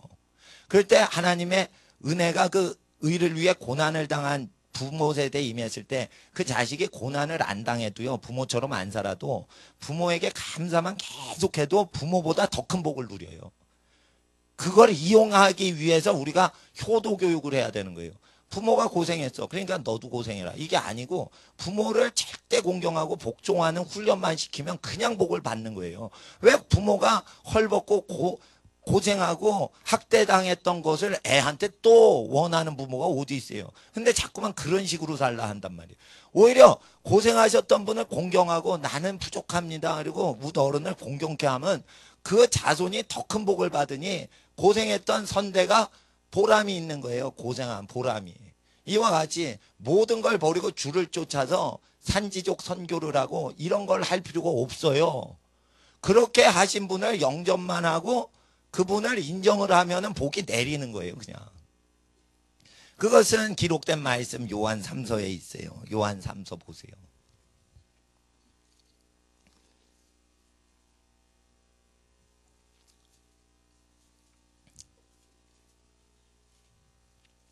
(5절) 요한 3서 5절. 사랑하는 자여, 내가 무엇이든지 형제 곧 나그네 자들에게 행하는 것이 신실한 일이니, 이 나그네는 길거리 거짓을 얘기하는 게 아니에요. 저희가 나그네들이 6절 교회 앞에서 너희의 사랑을 증거하였느니라. 내가 하나님께 합당하게 저희 나그네들을 전송하면 가하리로다. 이는 저희 나그네들이 주의 이름을 위하여 나가서 이방인에게 아무것도 받지 아니함이라. 그래서 이 나그네들은 누구냐면 복음을 값없이 증거하는 선교사들이에요. 값없이 증거하는 선교사들이에요. 이들을 영접하면 그게 합당하다 이거예요. 그것은 왜 그러냐면 8절 이러므로 우리가 이 같은 자들을, 이 나그네된 자, 이방에 나가서 주님의 이름을 섬기는 이러한 선교사역하는 이방에 나가서 아무것도 받지 않고 복음 증거하는 자들을 영접하는 것이 마땅하니 이는 우리로 진리를 위하여 함께 수고하는 자가 되게 하려 함이니라. 그래서 선교사님 뭐 산지족 선교한다 그러면은 주로 멕시코 산지족 극빈 동네 가서 죽은 자를 많이 일으키셨거든요. 데이비드 호간 선교사님이. 그럼 여러분이 멕시코 산지 극빈촌 가서 살 필요는 없는 거예요. 그렇게 하신 분을 영접해서 그냥 그 맞아들이면 되는 거예요. 예. 그래서 하나님 앞에서 이거 기록되어 있는 거예요. 그래서 함께 수고하는 거예요. 그래서 나는 청년 때 여러분 다 선교지 가십시오. 이런 교회 다녔어요. 근데 그래서 나 선교사 보내주세요. 이러고 헌신했어요. 근데 하나님은 선교사를 안 쓰셨어요. 날 한국말 쓰시는 분들 대상으로 목회하게 하셨지, 외국말 쓰시는 분한테, 그건 뭐냐면 하나님이 각 사람을 따로따로 쓰시지 집단적으로 쓰시는 게 아니에요. 그래서 나는 어느 교회가 예루살렘에 교인 3,000명 데리고 전세 비행기 타고 날아가는 그런 교회 봤어요. 그런 식으로 인생을 살 필요가 없어요. 여러분이 언제 히브리어를 공부하고 아랍어를 공부했다고 그렇게 날아갑니까? 그거 비행기 회사나 관광 회사만 좋은 일을 하는 거예요. 그거. 오히려 그럴 바에는 여기서 금식하고 중동 지역 위에서 금식하고 기도하는 게 더 낫다고 보는 거예요. 그러니까 하나님 앞에, 그리고 그걸 헌금으로, 비행기 값을 오히려 헌금으로 보내가지고 주님을 위해서 고생하는 분들한테 나눠드리는 게 나는 그게 더 낫다고 이제 생각이 전환됐어요. 그래서 저는 내가 북한 선교 하려고 그럴 때 북한 선교를 위해서 고문당하고 피를 흘렸던 사람한테 헌금을 해라. 너는 고문당하고 피를 흘린 적이 없지 않느냐. 그래서 정기고문, 물고문 당했던 이삭 선교사님한테 난 헌금을 다 한 거예요. 왜 그러냐면 그렇게 고난을 당하신 분처럼 우리는 피 흘린 적이 없거든. 예. 그러니까 정기고문 많이 당해가지고 후유증이 있어서 노인 할아버지인데 하혈을 해요. 이게 몸이 손상이 돼서. 그러면은 그런 분을 영접하면은 하나님이 그 복을 주시는 거라. 근데 그분보다 더 고생하신 분이 각 집안의 부모님 세대와 어르신 세대라 이거예요. 그러면 평생의 그 노고를 어떻게 갚아요? 그러니까 그거를 공경만 하면 그냥 복이 내려오는 거예요. 쌓아놔 있거든요. 집안마다 쌓아놔 있어요, 복이. 근데 그걸 찾아 먹질 못하는 거예요. 그것은 세상 교육 때문이에요. 세상 교육은 부모는 부모고 우리는 우리다. 아니에요. 같은 혼연일체란 말이에요. 가족은 하나란 말이에요. 제가 교회가 잘 되게 하는 법을 배웠어요. 그것은 뭐냐면 가족을 버리고 교회 교인을 섬기게 하면은 교회는 커져요. 근데 장차 올 환란에서 교회가 핍박이 일어나면 그런 교회는 다 콩가루처럼 사라져요. 그래서 제일 중요한 게 기본기예요. 가족을 위해서 순교할 수 있을 만큼 가족이 없인 못 살아. 그대 없이는 못 살아. 나 혼자서는 못 살아. 헤어지면은 못 살아. 이게 패티김 씨의 노래뿐 아니라 우리가 가족을 거기에 대입을 하면 그게 성령이 원하시는 어떤 뉘앙스가 있는 거예요.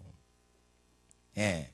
그래서 하나님 앞에서 그 하나님의 혈육끼리 민수기에 연합하도록 다른 집하고 살지 않고 가족끼리 살게 하고 교제할 때 교회에 올 때 성막에 올 때는 여호와 하나님을 섬기며 집에 가서 각 지파를 교제하되 자기 지파를 돌보게 하라. 이 우선순위를 율법이 말하셨는데 디모데 전서를 보니까 완전히 율법하고 똑같이 가정을 연합하게 한 다음에 그 다음에 교인끼리 교제하라고 했어요. 그래서 나는 교회 성장하는 걸 더디더라도 그걸 포기했어요. 그리고 제가 월세교회를 선호하는 이유는 제가 한번 교인들 다 나가시게 설교를 한번 했거든. 왜냐하면 그때 지하실 교회인데 간판도 못 달게 하는 그런데 저기 지하실 교회 신용산에서 얻었어요. 간판 달고 싶은 생각도 없었어요. 교회라는 간판을 달고 싶은 생각이 없었어요. 옆에 교회 간판이 있었거든. 다른 교회가. 그래서 우리는 창고인가 보다 이렇게 하고 아는 분만 오시면 되는데 옆에 간판단 교회보다 우리 교회가 많아졌어요. 대리석으로 지은 교회는 교인이 15명 정도 돼요.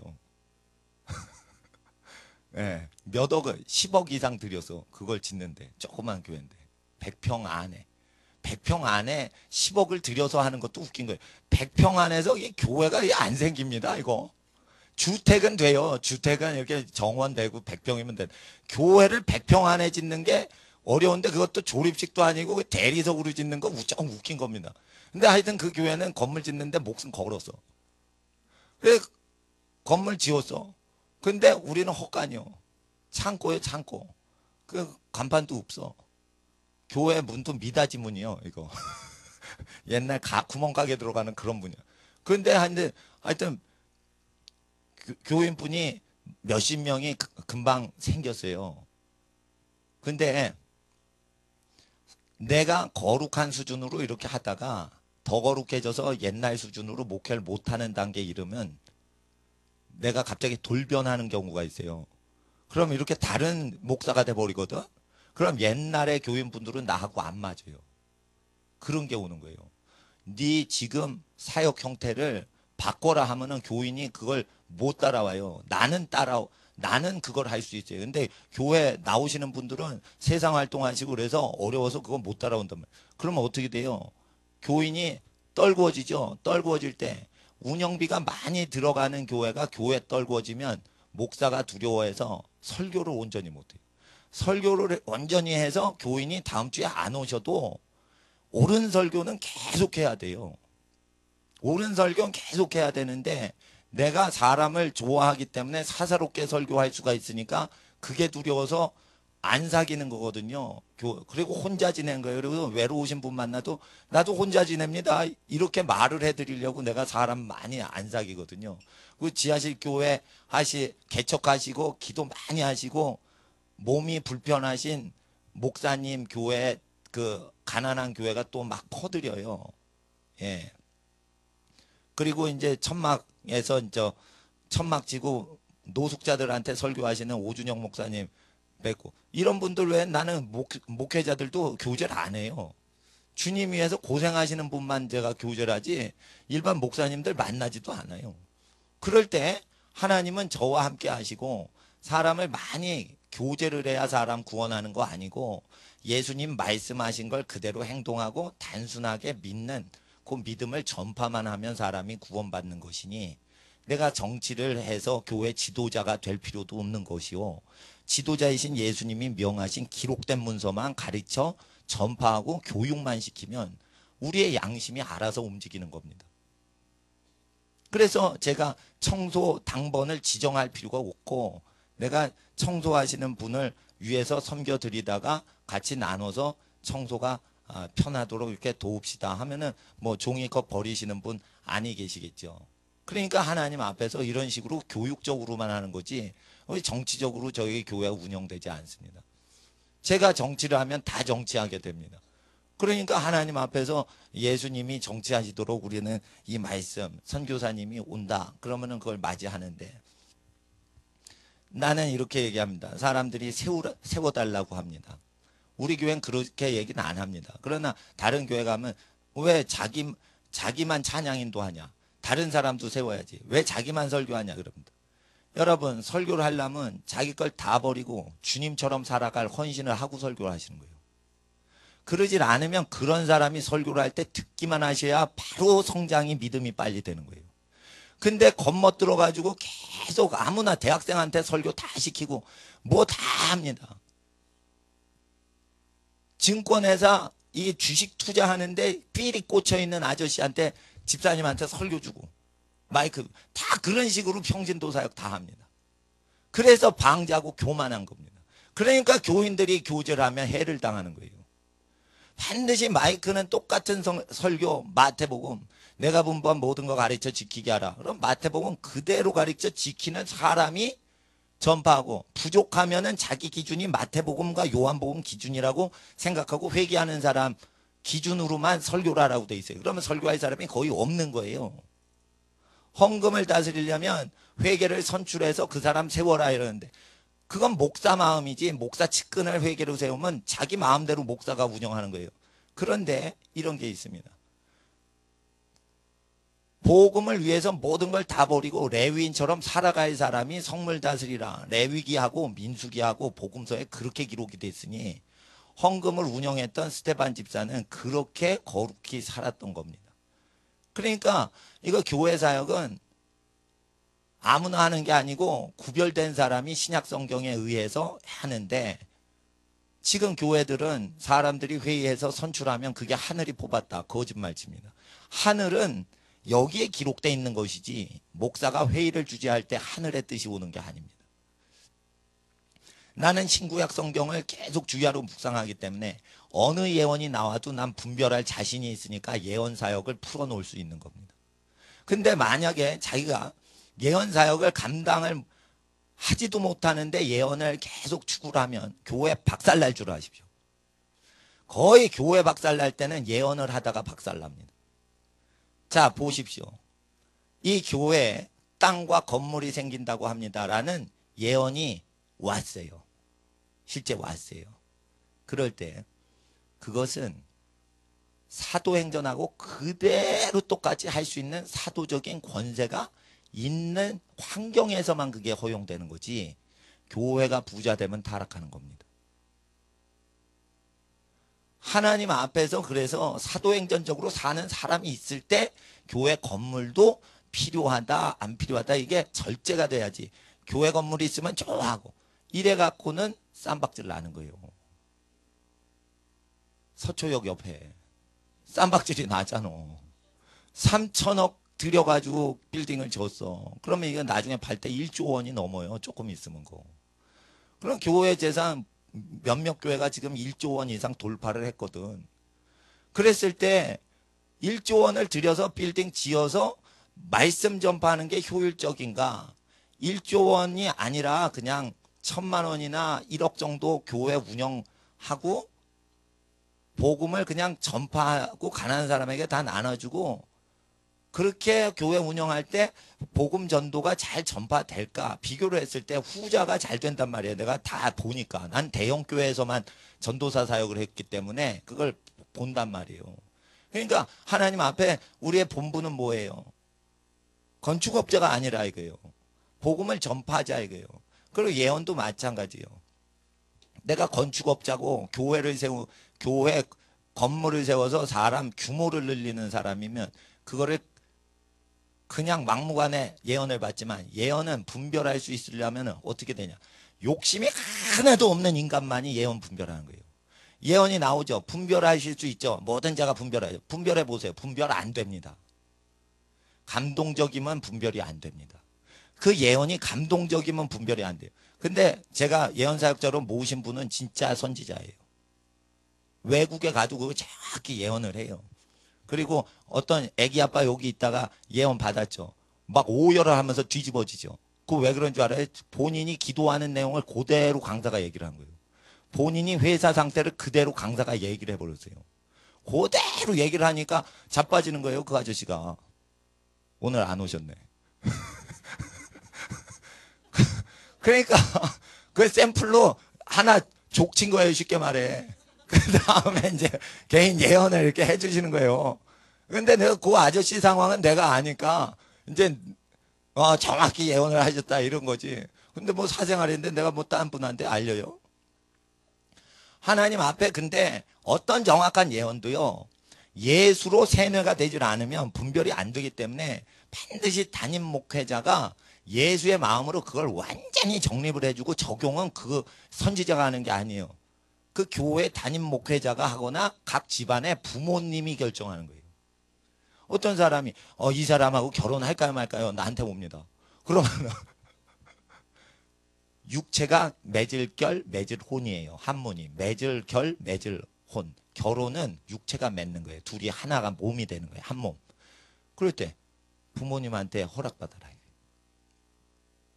부모님 마음에 만족과 기쁨이 안 오면 그 하늘이 내린 배필감이 아니다. 그래서 나는 그대로 하나님이 주신 대로 합니다.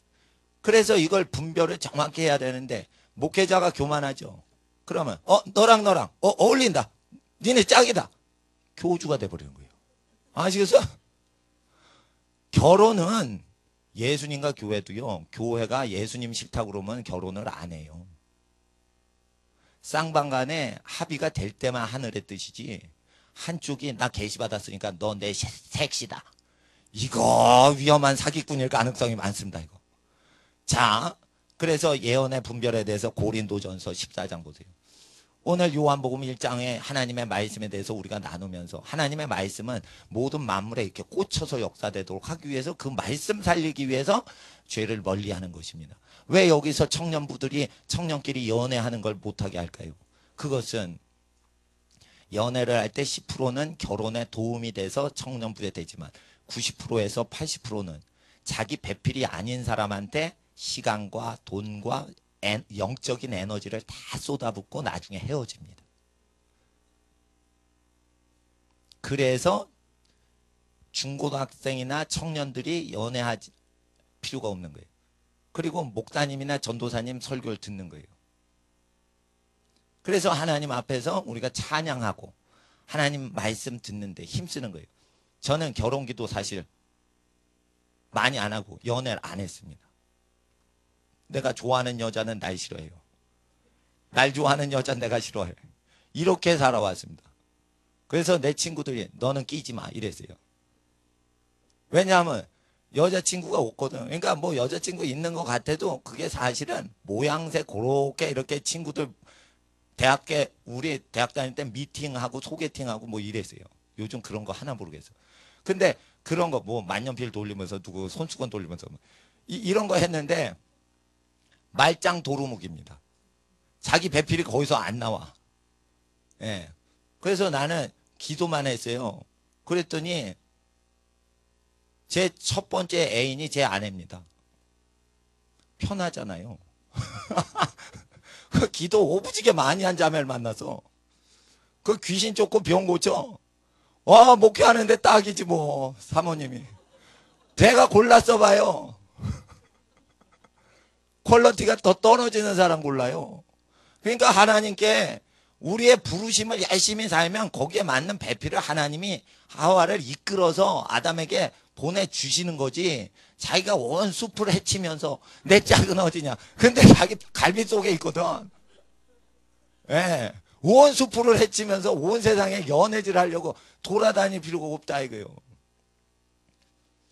고린도 전서 예언을 할 때 예언은 가장 중요한 은사인데 다른 은사는 다른 부분에 임하는데 예언은 혀에 임하고 마음에 임해요. 그럴 때 아주 높은 선지자들은 마음으로 예언해요. 혀로서 이렇게 막 혀가 말리면서 막 예언이라고 이건 초짜들이 하는 거예요. 난 다 해봐서 알아요. 혀가 말려가지고 예언하는 경우에는 실수가 나와요. 신적으로 막 혀가 돌아가요. 그럴 때 그게 실수를 해요. 실수 안 할 것 같죠? 진짜 감동됩니다. 혀가 막 기린 혀처럼 막 말립니다. 기린 혀 얼마나 길어요. 그러니까 막 그렇게 말리면 혀가 막 자유롭게 움직여요. 방언할 때처럼 막 혀가 움직이면서 막 신들려가지고 주께서 말씀하셨다 다다다다다다 이렇게 나옵니다. 그거 실수합니다. 해보신 분, 모든 걸 경험하신 분이 알아요. 마음이 성결해서 그런 걸 통하죠. 영으로 그냥 마음을 이렇게 보일 수 있는 사람. 그 사람은 누구냐? 행실이 완전하여. 그런 겁니다. 삶이 아주 거룩하게 되지 않으면 예언은 필터가 안 됩니다. 계속 거룩을 추구하고 사랑과 희생을 계속 추구해야 돼요. 희생제물 드려야 돼요. 그래서 어떻게 해요? 여러분이 바친 거 노숙자교회 다 갖다 드렸다 이거예요. 그거 왜 그러냐? 우리 하나님은 우리의 희생을 받으신다 이거예요. 여러분 집안에서 소득이 있는 걸 희생하는 건 여러분 책임인 것이요. 나는 이 교회에 대해서 우리 교회가 희생하는 것도 있어야겠다 이거예요.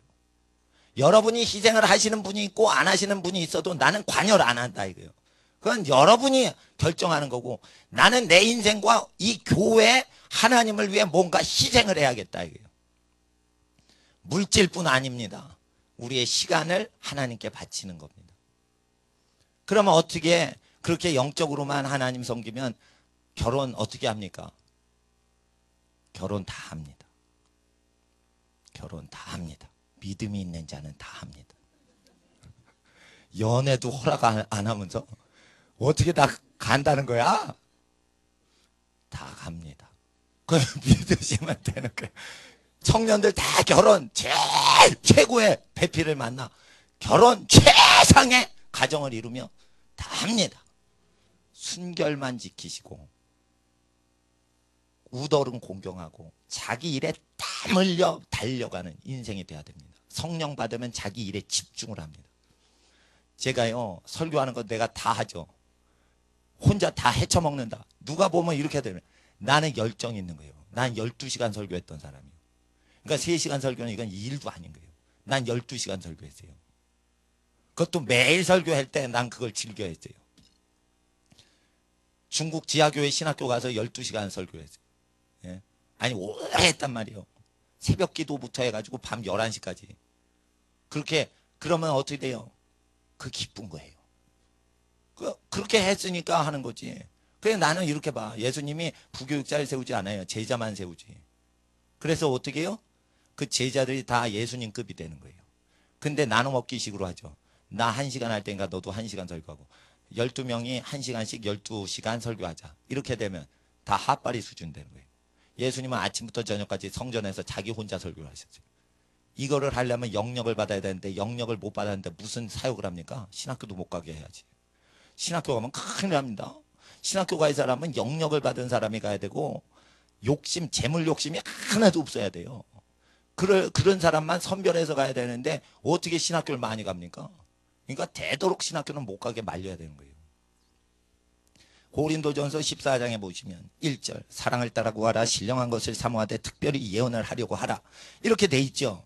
그랬을 때 자 32절 보세요. 이제 넘어가서 14장 32절 예언하는 자들의 영이 예언하는 자들에게 제지를 받나니 하나님은 어지러움의 하나님이 아니시오 오직 화평의 하나님이시니라. 자 그래서 여기 5장에 음행이 있는 교회 그리고 6장에 성도끼리 재산 분쟁을 하는 교회 그리고 교인보다도 더 가까운 가족 친형제끼리 부모 상속 문제로 다투는 그런 집안들 있죠. 그런 사람들이 있는 한 예언은 분별을 다 해야 됩니다. 하나님 앞에서 34절을 읽어주세요. 34절 시작.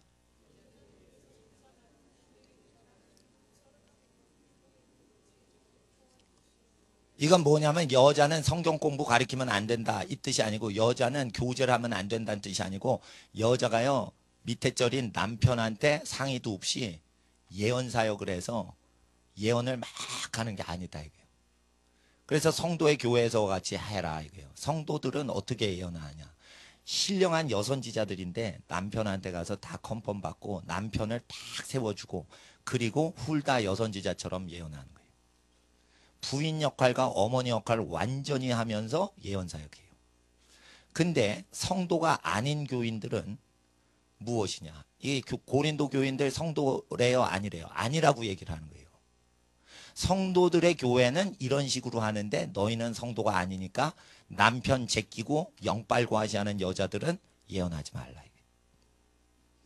남편을 세우는 능력, 돕는 배필로서 신령한 능력으로 남편을 아주 초자연적으로 보호하고 뒤에서 밀어주는 영역이 없는, 인품이 없는 여자가 누구를 세우겠냐 이거예요. 자기 남편도 못 세우는 거예요. 다른 교인을 막 얘기하면서 당신의 부르심은 선교사가 되는 것입니다. 당신은 신학교 가라고 하십니다. 막 이러는데 자기 남편을 확 세우지 못하면 그거 못하는 거예요. 아시겠어요? 이거 옛날에 제가 성령사역 우리 교회에서 많이 할 때 엄청 가르쳤던 거예요. 근데 이제 가정사역 쪽으로 이렇게 바꾸면서 이거 얘기를 안 했는데, 성도가 모인 교회가 있고요, 성도가 아닌 사람들이 모인 교회가 있어요. 고린도 교회는 9가지 은사 다 있는데 성도가 아니에요. 그래서 다 제절하라는 거예요. 그러니까 알아보셔야 돼요. 그러니까 여기 얼마나 예언보다 가정이 부부끼리 연합하고 남편이 아내를 위해서 다 희생적으로 살아가는 게 얼마나 중요하고, 아내가 자기를 높이는 것보다 남편이 높아지고 잘 되는 걸 바라는 그 태도가 얼마나 중요하냐면, 예언사역을 위한 기초는 남편이 아내를 위해 희생적으로 살아가요. 그래서 고생은 남편이다 하는 거예요. 그리고 명예는 전부 남편이 갖도록 남편을 높여주고 자기는 싹 숨는 거예요. 이 두 부부의 영성이 합치가 될 때만 예언은 혼잡을 안 주는 거예요. 근데 예언을 그냥 하죠. 받을 수 있습니다. 선지자하고 계속 놀면 예언이 옵니다. 선지자하고 놀면 그렇게 예언이 옵니다. 예를 들어 옛날에 비레몬 감독이 5만 명한테 예언을 했던 사람인데 지금이야 더 많겠지. 근데 50년대부터 예언을 했으니까 얼마나 오래 했겠어요. 50년대부터 예언을 해가지고 예언의 아버지라고 하는 소리를 듣는 비레몬이 장충체육관에서 집회할 때, 옛날에 우리 교인 분들 몇십 명 그 장충체육관 보내고 나는 광명시에 있는 어느 교회 가서 그랬는데, 거기서 하는데 갑자기 나한테 비레몬의 영이 임하는 거예요. 쉽게 말해 성령이 비레몬하고 똑같이 하게 하는 거예요. 우리 교인을 내 집회에 모은 게 아니고 비레몬 집회에 보내고, 나는 단독으로 어느 선교단체 그 청년 헌신 예배 갔어요. 근데 청년들 선교사로 가는데 이렇게 딱딱 짚는데 그 사람 예언을 다 하는데 그냥 다 맞춘 거예요. 예. 그리고 뭐 했는데 완전히 그땐 비레몬하고 똑같이 했습니다. 그러니까 하고 나니까 나도 내가 신기한 거예요. 그건 왜 그러냐면 비레몬을 내가 그때 좋아했거든. 비레몬을 엄청 좋아했어요. 내가 예언 사역을 키울 때. 신디 제이콥스 또 좋아했지만은 비레몬도 굉장히, 내가 비레몬 그 나이 드신 노선지자를 좋아했단 말이에요. 그러니까 그분의 은사가 오는 거예요. 선지자 영접하면 그분의 은사가 오는 거예요. 그러나 그 당시에 내가 지금만큼 그 당시에는 성숙하지 않았어요. 그러니까 그 당시 이동호 목사는 지금 이동호 목사하고 좀 달라요. 영성운동만 강조하는 그런 사람이었어요. 그러다가 하나님 앞에서 성장을 하니까 교회도 옛날 분보다는 새로 오시는 분한테 맞추어서 설교가 들어가는 거예요. 근데 보세요. 제 말년의 설교가 초년의 설교보다 훨씬 좋습니다. 왜 그러냐면 사람이 성장을 하기 때문에, 사람이 살아갈수록 거룩해지기 때문에 후대가 될수록 거룩한 포도주가 더 좋은 맛이 나오지, 처음 포도주는 안 좋은 게 나오죠. 가나의 혼인이지. 그게 영적인 원리인 거예요. 숙성이 더 될수록 오래된 포도주가 더 좋은 거예요. 사람이 인생을 오래 살고 세상의 죄악을 다 멀리하고 살수록 하나님의 아들 예수의 말씀을 더 온전히 전달할 수가 있어요. 그래서 하나님 앞에서 교회를 섬기는 게 아니라 이 말씀을 섬겨야지, 교인 분들의 가정도 복을 받지, 목사가 교회를 섬기고 말씀을 섬기지 않으면 어떻게 되냐면 다 저주받습니다. 제일 저주받는 게 목사입니다. 그리고 그 다음에 그 목사한테 영향받는 사람이 저주받는 겁니다. 고린도 전서에는 가정의 기초를 완전히 세우는 것이 예언을 분별할 수 있는 기초다 했어요. 예언 은사 쉽게 합니다. 제가 아는 날구기는 사역자 다 부르면은 은사 그냥 쉽게 받습니다. 그리고 쉬운 거는 그냥 벤인을 좋아하면 그 은사가 그냥 와요. 예. 그 뭐 비레몬을 좋아하면 그 은사가 그냥 와요. 그 아주 쉬운 거예요. 성지자. 자 보세요. 나는 데이비드 호간 선교사님 모시는데 뭐 안수를 허락하시면은 하는데 우리 어린 학생들이 다 그런 능력 받았으면 좋겠어요. 죽은 자 무덤가에 가서 일어나라 이랬을 때 다 이렇게 여러분 자녀들이 다 그런 권능 받았으면 좋겠어요. 예. 그거는 그냥 하나님이 주시는 능력인데 그게 그냥 오는 게 아니에요. 이거를 다 지켜 삶을 이룰 때 그게 안전적으로 흡수되고, 이게 삶이 이루어지지 않을 때는 그 능력이 왔을 때 우리가 그 능력에 휘둘려요. 무게가 없는 오토바이에 제트 엔진 달면 위험스러운 겁니다. 이와 같이 무게에 맞춰서 대형 엔진이 장착되는 거지, 집안의 부부간의 결합이 희생적이지 않은데 은사가 뭐가 왔다 그러면은 그 가정 날려먹고 그 교회 날려먹는 거 순식간입니다. 그래서 하나님 앞에 은사사역은 은사가 있는 사람이 하고, 은사를 제재하고 분별하는 거는 은사와 더불어 열매까지 다 있는 사람들이 보존이 된 교회에서만 되니까, 장로교나 이렇게 보수주의 교단에서 은사 금지시키죠. 그 왜 그래요? 능력이 없어서 금지하는 게 좋은 겁니다.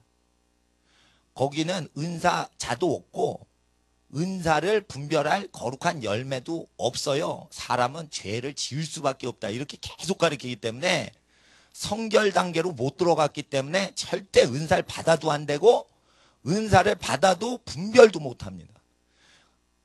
예수의 뜻대로 살아가야 돼요. 근데 장로교, 제가 장로교 출신인데 장로교는 정치를 많이 해요. 목사가 딱 되면은 평신도한테 설교 맡기고 부교육자한테 설교 맡기고, 담임 목사는 당회장, 의장을 해요. 그러니까 영석 바닥치는 거예요. 그러니까 하나님 앞에서 장로교 칼빈이 회의 주재하라고 한 걸 따라가면 안 돼요. 회의를 하면 회의 의장이 하나님이 돼버려요. 그러니까 칼빈 따라가면은 칼빈파가 되는 거예요.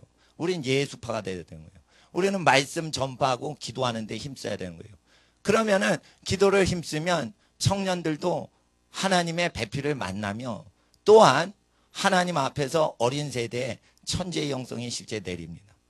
무엇을 봐도 하나님은 학습이 없이 그것을 통달케 하시는 하나님의 영을 받게 하시나니 여러분이 그러한 은사를 받았습니다. 자, 하나님의 말씀이 와 계십니다. 이미 만물 피조물 속에 갖다 박혀 있는데, 근데 왜 하나님은 안 보일까요? 그것은 만물이 죄에 쪄들었기 때문입니다. 그 죄를 회개케 하고 씻어버리고 털어버리고 완전히 주님께 나오도록 인도를 하면, 그리고 그들이 순종을 할 때 그 만물 속에 있는 하나님의 말씀이 꿈틀꿈틀대면서 신의 기운이 나타납니다. 그렇게 될 때 하나님의 자녀 권세인 마귀를 제어하고 마귀를 대적하고 귀신을 때려 눕히고, 그리고 하나님의 모든 잃어버린 축복이 회복되는 집안이 되는 것입니다. 여러분 집안은 하늘의 복과 땅의 복을 받은 집안이요, 예수님께서 여러분과 함께 하십니다. 이 시간 기도하겠습니다. 거룩하신 아버지 하나님, 주일이라 연말이라 우리가 기도합니다. 아버지 하나님, 1년을 감사하고 새해를 준비하기 위하여 기도원 가지 않고 우리가 기도원 설립도 하지 않고 하나님 앞에 예배당에서 기도원 합니다.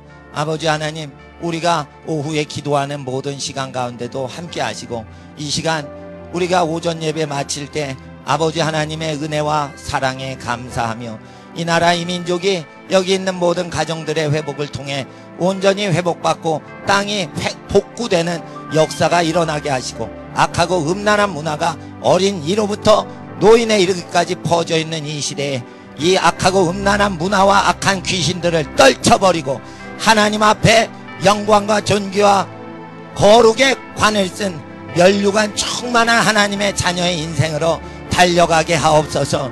이 시간 일주일 살아가고 연말입니다. 연말과 연시에 하나님 앞에 완전히 구별된 영과 혼과 육체 되게 하옵시고, 우리를 바치오니 성령님 우리를 인도하시고, 가정의 평화를, 사회에는 공의를, 교회에는 거룩의 복음의 외침이 허락되는 연말과 연초가 되게 하여 주시옵소서. 이 시간 주를 부를 때 주의 나라 임하여 주시옵소서. 이 시간 주여 부르짖고 연말을 위해서, 연초를 위해서 주여 인도하여 주시옵소서. 함께 기도하겠습니다. 주여, 주여, 주여. 아버지 하나님의 나라 임하소서. 후아라비 아라비 아라바이 안바야라비 오라비 아라바이 알라비 오라바이 아라바 삼바야라비 오라바이 알라비 오라바이 아벨라비 오라비 아라 칸바이 아라비 오라바이 아라바 네벨라비 오라비 아라바이 알라비 오라바이 아벨라비 오라비 아라바이 알라비 오라바이 자벨라비 오라바이 알라비 오라바이 자벨라비 오라비 아라바이 알라비 오라바이 자벨라비 오라비 아라바이 아라바이 자벨라비 오라비 아라바이 알라비 오라바이 아벨라비 오라비 아라바이 알라비 오라바이. 주의 제 말씀이 만물에 분명히 보여 알게 하셨으니 하나님의 영원하신 능력과 신성이 그 만드신 만물에 분명히 보여 알게 하시는 주의 역사하심과 회복하시니, 아버지 하나님 올해를 마무리하고 새해를 맞이하는 모든 가정과 모든 자녀에게 주여 함께하여 주시옵소서. 한 해 복이 함께하옵소서. 한 해 권능이 함께하옵소서. 아벨라비 오라비 아라바이 알라비 오라바 아버지 하나님의 나라 임하옵소서. 성령으로 충만하게 하옵소서. 거룩해 하옵소서. 하나님 은사를 땅에서 맛보고 아버지 하나님께 영광 돌리는 하나님의 가정과 하나님의 자녀 되게 하옵소서. 우리가 하나님을 섬기며 사랑하며 더욱더 하나님을 닮아가게 하옵소서.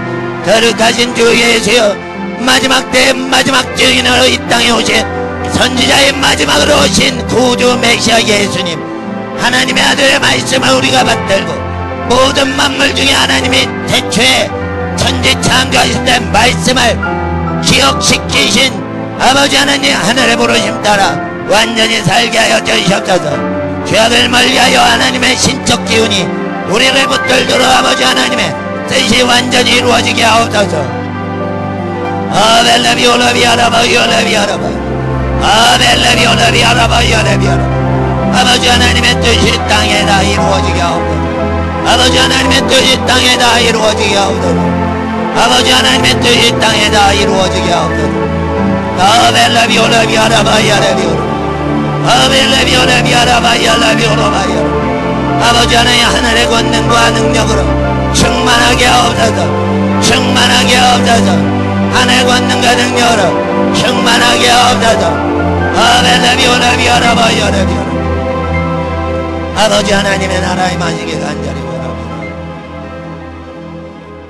거룩하신 아버지 하나님, 은혜와 사랑 감사합니다. 1년 동안의 모든 일에 감사드리며 우리의 연말과 연초를 하나님께 맡겨드립니다. 31일날 화요일날 감사드린 시간에만 감사가 아니라 1년 내내 감사드리는 새해가 되게 하시고 아버지 하나님께 영광 돌리는 일주일 되게 하옵소서. 아버지 하나님, 주님께 바치는 헌물은 하늘나라를 위하여 바치는 헌금이오니 아버지 하나님, 복음이 전파되고 가난한 자에게 생명이 전파되고 하나님, 죄인들이 하나님께 돌아오는 역사 위하여 드리고 바치는 것이므로 하나님 흠양하여 주시옵시고 드리고 바친 모든 손길에 복을 더하여 주시옵시고 그 속한 가정에 은혜의 평화를 더하시고 그 자녀에겐 축복을 더하시며 손으로 행한 모든 것과 창구에 드린 모든 것에 복을 더하시는 신명기의 축복으로 하나님의 기록된 말씀 그대로 복을 내려 주시옵소서. 아버지 하나님, 우리가 주 예수 그리스도 거룩하신 주님의 몸된 교회로 부름받아 싸운 주, 우리가 살아가는 모든 것이 예수를 증거하게 하시고 악하고 음란한 문화가 도성에 가득한 이 땅에 하나님의 회개 회개의 계절이 임하며 아버지 하나님 이 땅의 교회가 거룩하여지고 가정은 평안하여지고 아버지 하나님 모든 자녀들은 복의 근원이 되는 주의 은혜가 아버지 하나님 주님을 경외하는 모든 가족에게 임하여 주시옵소서. 오후에 기도할 때도 세임없게 하시고 초자연적 권능이 임하도록 하기 위하여 몸을 바쳐 혀를 바쳐 마음을 바쳐 기도할 때 아버지 하나님의 마음이 임하시고 하나님의 권능이 임하시고 아버지 하나님 마귀도 두려워 떠나가는 하나님 앞에 거룩한 해방의 역사와 자유케 하시는 주의 나라 임하여 주시옵소서. 모든 것을 온전케 회복하시고 창조 때의 기사를 다시 복원하셔서 하나님의 말씀이 태초부터 계신 것을 만물을 통해 그대로 알게 하시고 보고 만질 수 있도록 하나님의 말씀 역사하여 주시옵소서. 이 시간 간절히 기도드릴 때 우리 주 예수님의 거룩하신 은혜의 모든 임재하심과 하나님 아버지의 사랑하심과 성령님의 교통하심이 연말과 연초를 하나님을 섬기는 모든 집안에 충만하게 하여 주시옵소서. 거룩하신 예수님의 이름으로 간절히 축원하옵나이다. 아멘. 우리 한 번 더 기도하겠습니다. 주님, 이 땅 거룩해 하시고 북한 땅 해방되게 하옵시고 아버지 하나님 남한 땅 회개케 하옵소서. 남한과 북한 위해서 이 시간 주여 한번 부르짖고 다시 한번 기도하겠습니다. 주여, 거룩하신 아버지 하나님, 남한과 북한이 하나님 앞에 회개하고 악하고 음란한 문화 버리고 주님께 돌아오게 하옵소서. 북한의 아버지 하나님, 악한 정권 무너지고 하나님 앞에 회개하고 주님께 돌아오는 하나님 아버지 그러한 땅 되게 하옵소서. 아버지 하나님 이 땅 구하여 주시는 주 예수의 나라 임하여 주시옵소서.